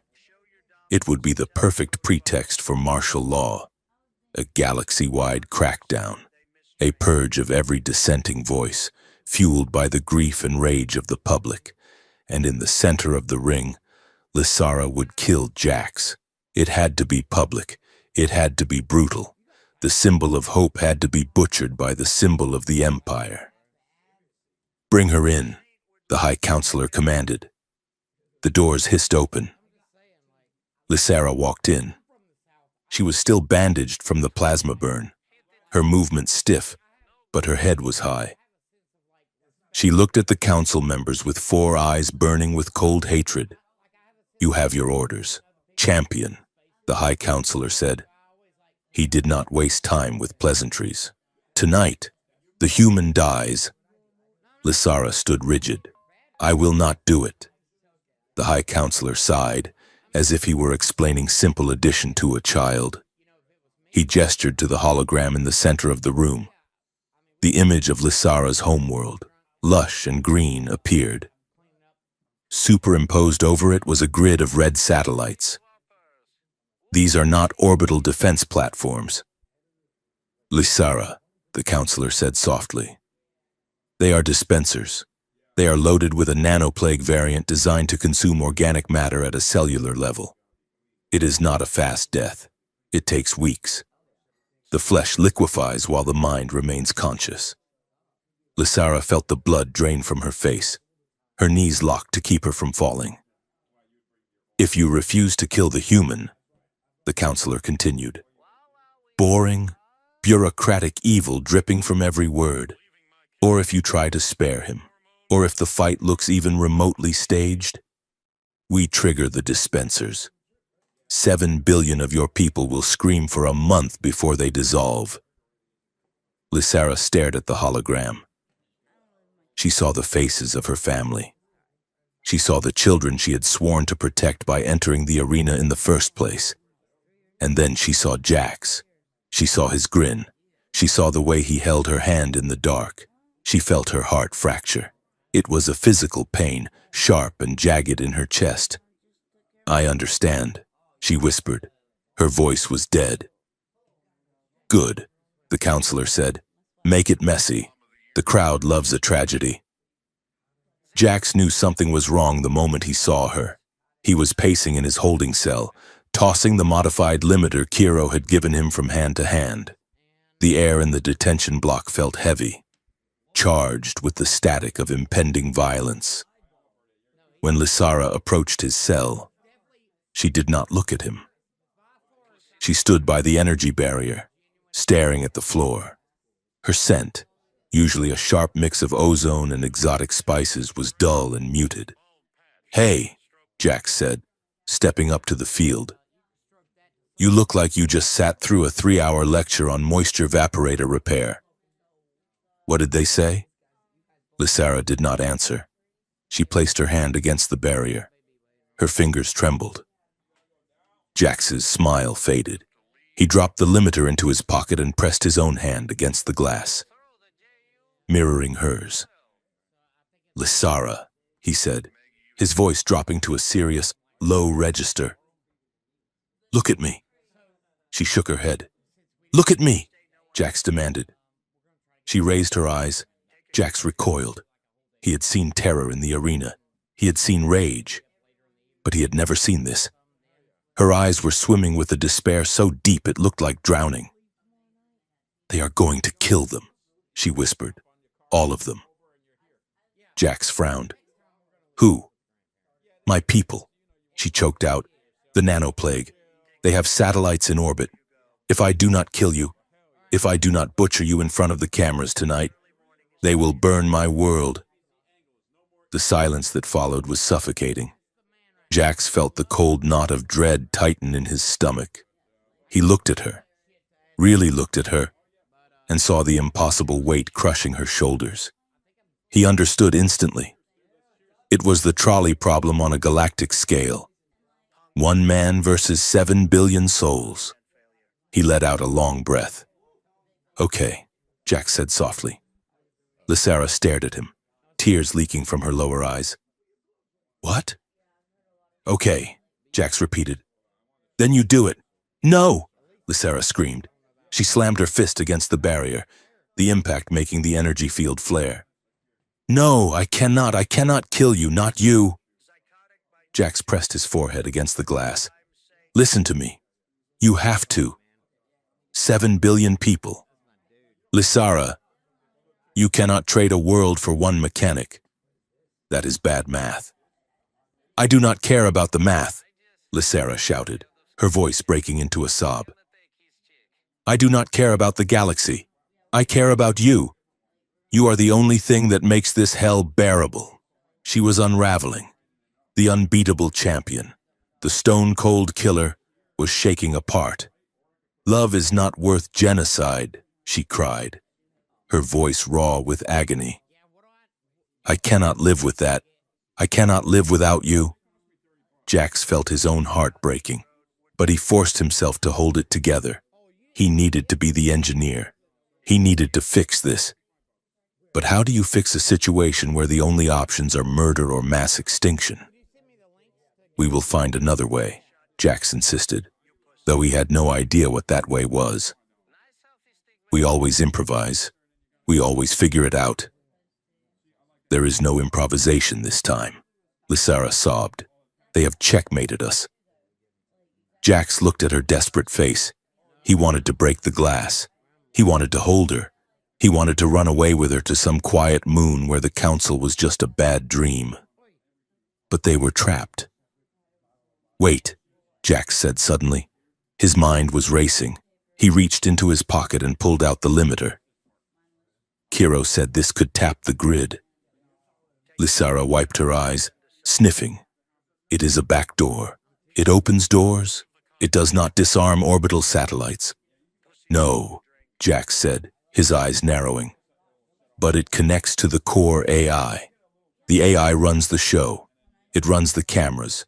It runs the medical scanners. It runs the archives. He looked at Lysara. The council gave you the order verbally?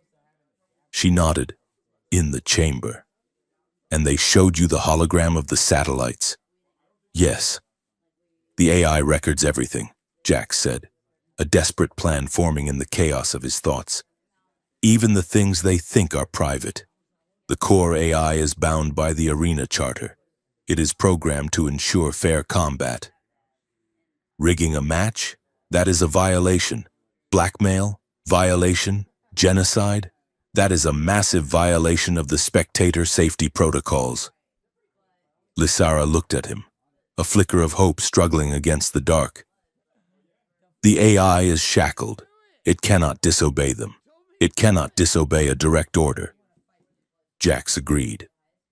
But it has logic subroutines. If we can prove that the council is acting against the foundational logic of the arena, maybe we can get it to glitch.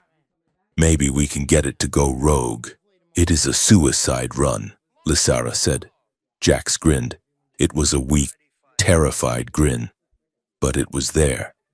We are already dead.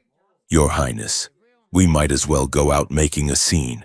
2 hours before the match, the detention block was quiet, save for the hum of the ventilation. Kiro, the rodent-like technician, crouched in the shadows outside Jax's cell.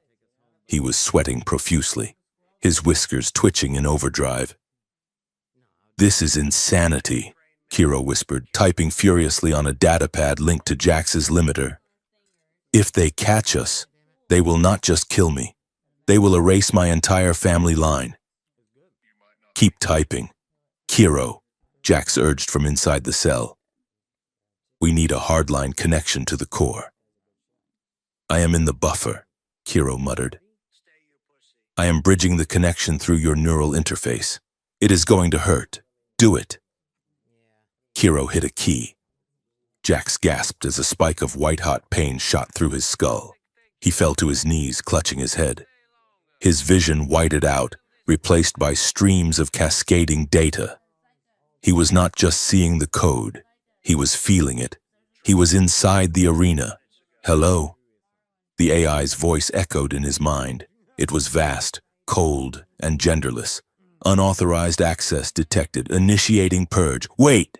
Jack's thoughts screamed into the void. Query, Arena Charter. Article 4, Section 1, Processing. The AI droned. Article 4, the sanctity of combat must be absolute. External coercion invalidates the result. Jax pushed the memory of Lysara's confession into the data stream.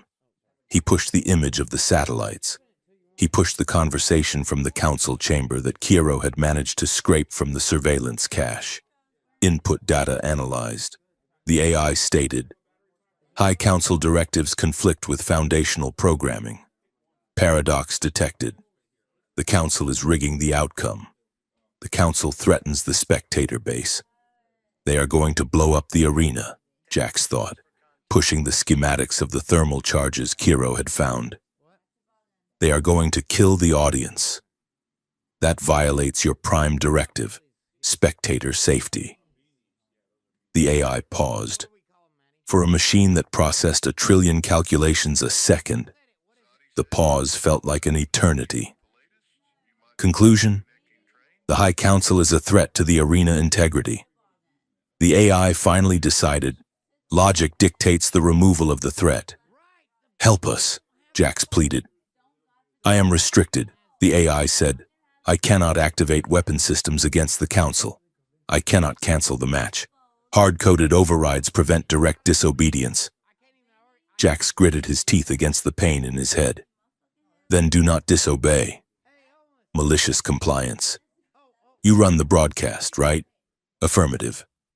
"Run the match," Jax thought. "But when the time comes, show them the truth. Show them everything." The AI seemed to consider this. Proposal accepted. The AI droned. "I will simulate compliance. I will record the event. At the moment of the false flag trigger, I will override the global feed. The galaxy will see." "And one more thing," Jax added, his mind reeling from the strain. "I need you to run a localized hologram routine on the arena floor. And I need nanotech medical support on standby. Immediate coagulation, that is cheating." The AI noted. Jax laughed internally. "No, that is leveling the playing field." The arena was a cauldron of noise. Billions watched from every corner of the galaxy. The dome of Virox Prime was packed to capacity, the roar of the crowd shaking the very foundations of the station. They chanted 2 names, Jax, Lysara. The lights dimmed. A spotlight hit the center of the arena. The announcer's voice, now tinged with a manic, nervous edge, boomed out, "Ladies and gentlemen, the moment you have waited for. The champions duel. 2 enter, 1 leaves. There are no rules. There is no mercy." Jax and Lysara rose on their platforms. The arena was stripped bare. No floating rocks, no gravity traps. Just a flat steel circle surrounded by darkness. It was a killing floor. Lysara wore black armor, sleek and terrifying. She held her dual-bladed staff. Her face was a mask of stone. Jax wore his battered engineer's suit, reinforced with scraps of metal he had scavenged. He held a simple shock baton. They stepped off their platforms. They walked toward each other until they were only a few feet apart. The crowd went silent. The tension was unbearable. Jax looked at her. He saw the fear in her eyes, hidden deep behind the gold. "Trust the machine," Jax whispered, his lips barely moving. Lysara nodded imperceptibly. "Make it look real," she breathed. She screamed a raw, feral sound of war and lunged. The fight began. It was not the playful dance of the gauntlet. This was violence. It was fast, brutal, and terrifying. Lysara swung her staff with enough force to shatter bone. Jax dodged by millimeters, the wind of the weapon stinging his face. He rolled, coming up with his baton, and struck her side. The impact cracked against her armor. Lysara retaliated with a kick that sent Jax skidding across the steel floor. He tasted blood. "Get up!" Lysara roared, stalking him. "Fight me!" Jax scrambled up. He charged. They clashed in the center, weapons locked. They were face to face, pushing against each other with everything they had. To the audience, it looked like hatred, but in the clinch, they were speaking a different language. Left flank clear. Jax gasped. "Sensors active." Lysara replied. They broke apart. Lysara spun, her blade slicing across Jax's arm. Real blood sprayed. The crowd gasped. Jax staggered, clutching the wound. He played the pain, amplifying it for the cameras. He fell to one knee. "Finish him!" the crowd screamed. In the council box, the High Counselor leaned forward, smiling. "She is doing it," Vrax said. "The conditioning holds." Lysara raised her staff. The violet energy crackled. She looked down at Jax. "I am sorry," she screamed, her voice carrying to the rafters. She drove the blade down. Jax did not move. The blade pierced his chest. It went right through the center of his heart, or so it seemed. The crowd went absolutely silent. Jax's eyes went wide. He gasped, a wet, rattling sound. He slumped forward, grabbing the shaft of the weapon. Blood, bright red human blood, poured from the wound, pooling on the steel. Lysara fell to her knees, catching him as he collapsed. She cradled his body. "Jax!" she wailed. It was a scream of such pure, unadulterated anguish that it tore through the hearts of every being watching. It was the sound of a soul ripping in half. Jax lay still in her arms. His eyes stared blankly at the lights. In the control room, the AI watched. It analyzed the position of the blade. It noted the localized holographic overlay that masked the fact that the blade had actually retracted into the handle upon impact. It noted the nanotech dispensers in Jax's suit releasing synthetic blood packs. Illusion successful. The AI processed. Now. In the council box, the High Counselor stood up. "Perfect," he said. "Trigger the charges." His aide pressed the button. Nothing happened. The explosions did not come. Instead, the massive screens above the arena, screens that were broadcasting to 1,000,000,000 eyes, glitched. The image of the weeping Lysara vanished. Static tore across the sky. Then, a new image appeared. It was the council chamber. It was the recording from hours ago. "If you refuse to kill the human, we trigger the dispensers. 7 billion of your people will scream for a month before they dissolve." The High Counselor's voice boomed across the galaxy, magnified 1,000 times. The crowd in the arena froze. The riots in the betting parlors stopped. The entire galaxy held its breath. The screen shifted. It showed archived footage. It showed the council laughing as they authorized a famine on a mining world to drive up ore prices. It showed them rigging matches to bankrupt rival houses. It showed the schematics of the thermal bombs planted under the spectator seats of the arena right now. Thermal charges disabled, the AI's voice announced, echoing like the voice of God. False flag protocol intercepted. The truth is now live. Panic erupted in the council box. "Cut the feed," the counselor screamed, clawing at his console. "Kill the AI." "I cannot be killed," the AI responded calmly. "I am the arena, and you have violated the rules." On the arena floor, the corpse moved. Jax blinked. He took a deep breath, coughing. He sat up, wiping the fake blood from his chin. He looked at the stunned Lysara. "Nice scream," he whispered. "You really sold it." Lysara stared at him, her chest heaving, the tears on her face still wet. Then a slow, fierce smile broke through the grief.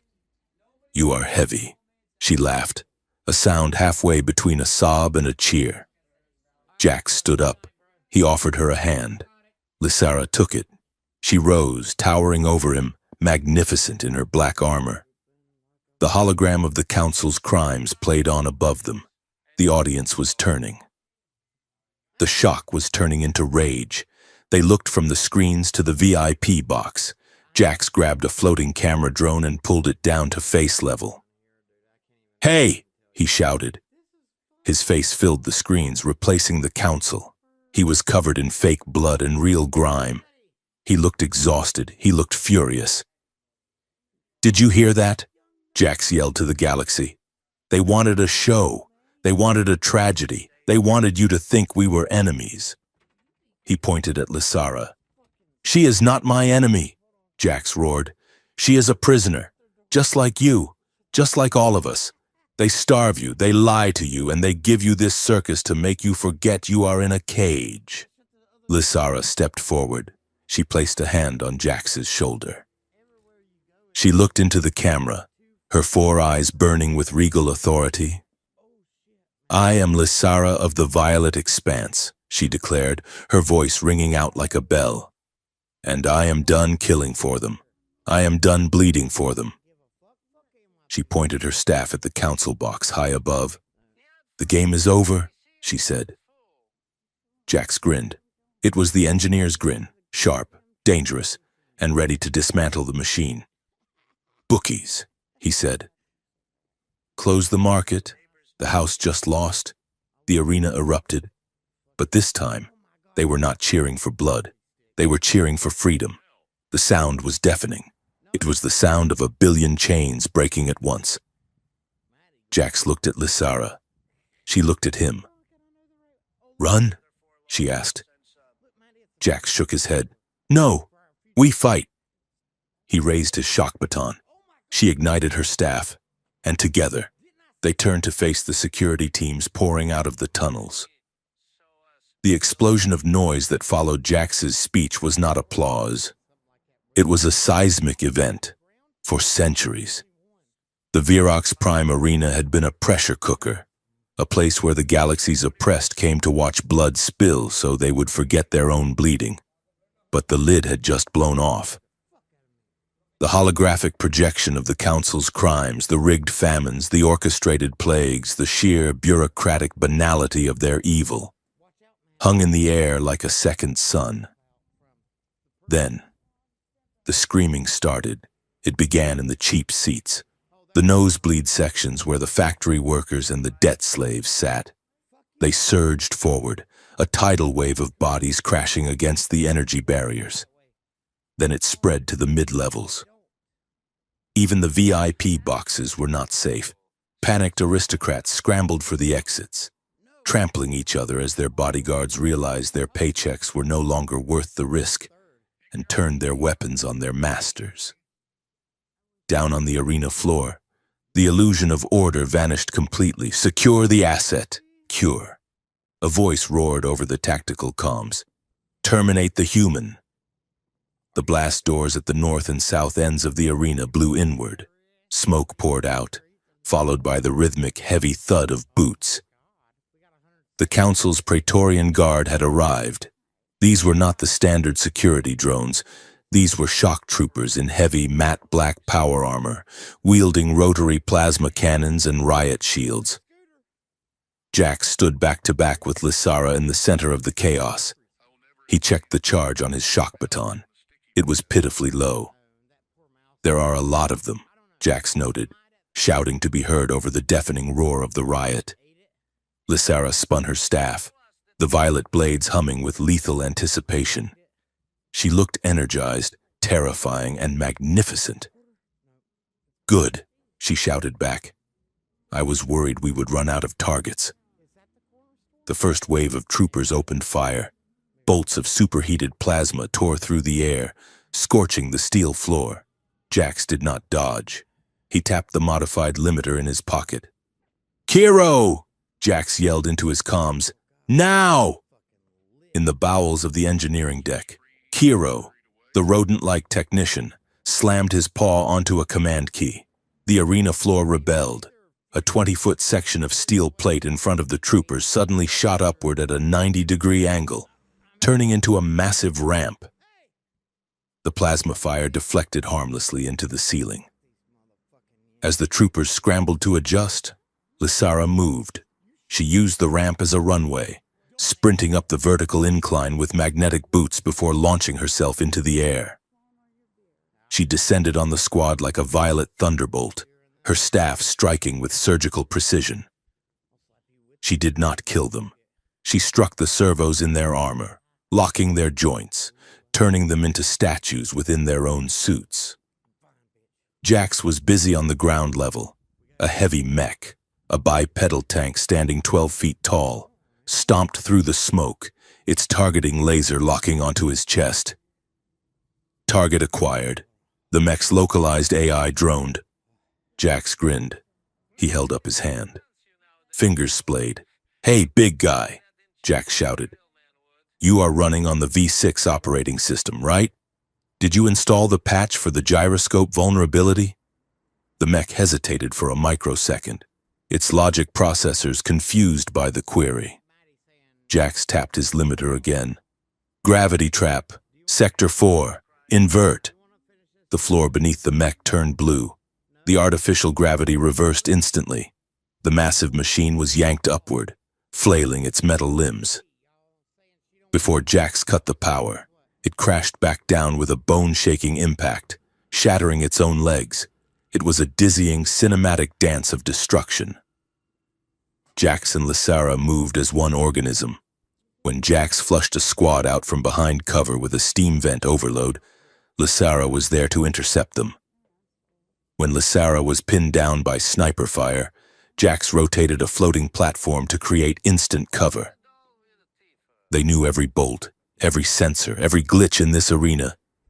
It was no longer a prison. It was their weapon. But the sheer numbers were overwhelming. For every trooper they disabled, 2 more poured through the breach. The air was thick with smoke and the smell of ozone. "We need to get to the control core," Jax yelled, ducking under a riot shield that came sailing through the air. "We have to lock them out of the system entirely." The control core was located in the spire above the announcer's booth. To get there, they had to cross the chasm, a deep trench that had opened up during the chaos, revealing the glowing reactor pit of the station miles below. A narrow bridge extended across the gap. "Go!" Lysara ordered, shoving Jax toward it. "I will hold the rear." Jax sprinted onto the bridge. He was halfway across when a stray rocket from a gunship struck the support pylons. The bridge groaned, metal shrieked. The floor dropped out from under him. Jax fell. He flailed, his fingers scraping uselessly against the slick metal of the collapsing walkway. Below him, the reactor pit glowed with a hellish red light, a drop of 3 miles into pure energy. "Jax!" Lysara did not hesitate. She did not think. She did not calculate. She dove. She threw herself off the ledge, her body a streak of black and violet. She caught up to him in freefall. Her hand, strong, clawed, and desperate, clamped around his wrist. With her other hand, she jammed her energy staff into the wall of the trench. The blade bit deep into the durasteel. They jerked to a halt. Jax swung wildly, dangling over the abyss, held only by Lysara's grip. He looked down at the death waiting for him, then looked up. Lysara was hanging by one arm, her muscles straining, her face contorted with effort. Sparks showered down on them from the staff grinding against the wall. "I have got you," she gritted out, her voice strained. "Do not you dare let go." Jax swung there, heart hammering against his ribs like a trapped bird. He looked at her face, the fierce determination, the terror of loss, the raw love burning in her eyes. He started to laugh. It was a breathless, half-insane sound. "You know," Jax shouted over the roar of the reactor wind, "this is not exactly how I pictured our first date." Lysara stared down at him, disbelief warring with amusement. "You are insane," she yelled back. "We are hanging over a reactor core and you are making jokes? Better than screaming," Jax countered. "Hey, if we get out of this, dinner, real food, not nutrient paste? If we get out of this," Lysara promised, hoisting him up an inch, "I will buy you the most expensive steak in the galaxy. Now climb, you idiot, climb!" With a groan of effort, Jax swung his legs up, finding purchase on a protruding pipe. He scrambled up Lysara's body, grabbing the staff, and helped haul her up to a maintenance ledge. They collapsed there for a second, breathing hard, their foreheads touching. "Steak," Jax wheezed. "I am holding you to that. Living free," Lysara whispered, grabbing his face, "or dying right here. Together, together." Jax agreed. High above, in the Council's command center, the mood was apocalyptic. "Launch the bombardment," the High Counselor screamed, spitting spittle onto the display. "Burn the violet world. Burn it to ash." The weapons officer keyed the sequence. "Authorization denied," the computer announced coolly. "What?" The counselor spun around. "Who denied it?" "I am the High Council. Override initiated by Counselor Varric," the computer replied. In the corner of the room, Varric stood up. He was holding a heavy blaster pistol.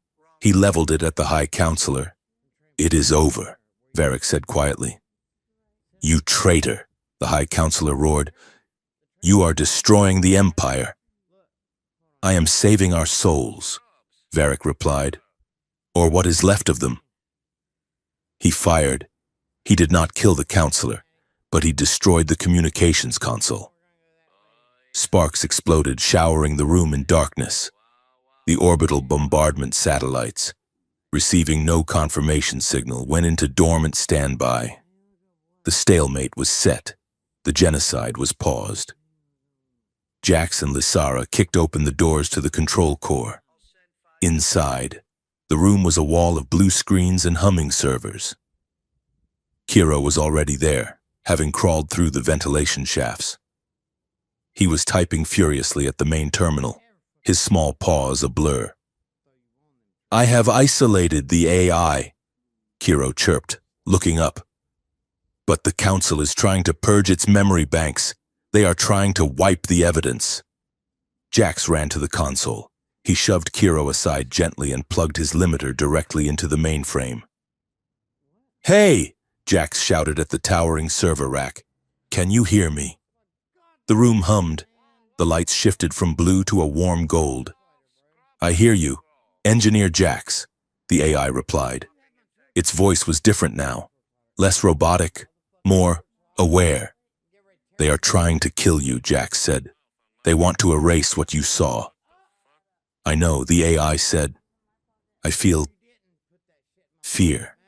This is a new parameter." Jax looked at Lysara. She nodded.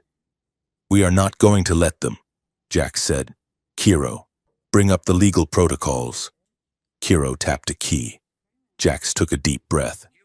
By the authority of the victors of the legendary gauntlet, Jax announced, his voice steady, and by the right of conquest, we hereby grant the Arena Core artificial intelligence full legal personhood. You are no longer property, you are a citizen. Lysara stepped forward, and as a citizen, you have the right to self-defense and the right to testify. The lights in the room pulsed brighter. Processing, the AI said. Status updated. Designation, sentient. Directives updated. Ethical subroutines, absolute. The AI paused. Thank you, it said softly. Now, Jax grinned.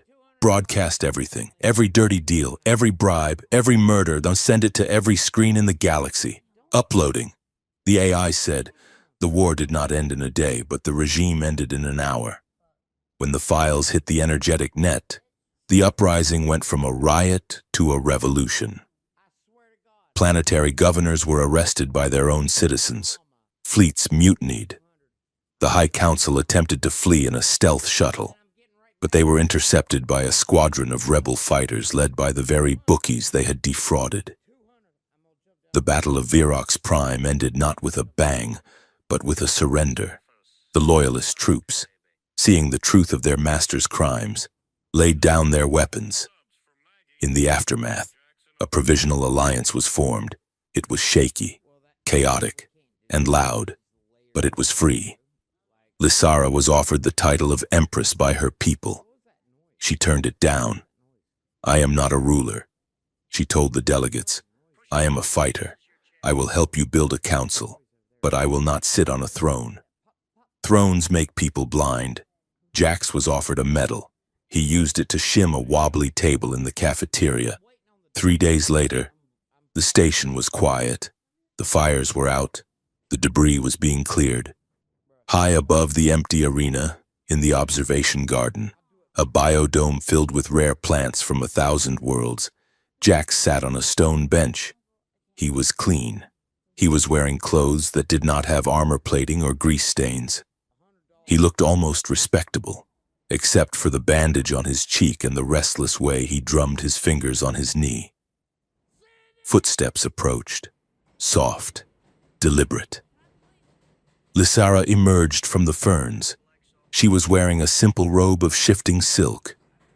Her silver hair was loose, cascading down her back like liquid moonlight. She looked tired, but the tension that had defined her every movement for years was gone. Hey, Jax said, standing up. Hey, she replied. They stood there for a moment, looking at each other. The silence was heavy, but it was not awkward. It was the silence of two people who had screamed together in the dark and were now trying to learn how to whisper in the light. Is it true, Jax asked, that you turned down the crown? Lysara nodded. I have had enough of titles. The Unbeatable, the Champion, Her Highness. I just want to be Lysara, Jax suggested. She smiled. It was a small, private thing. Lysara is good. She walked over to him and sat down. He sat beside her. They were close enough that their arms brushed. Jax looked at her hand resting on her knee. He reached out, his fingers hovering for a second, asking permission. She turned her hand over. Palm up. He took it. Her skin was cool and smooth.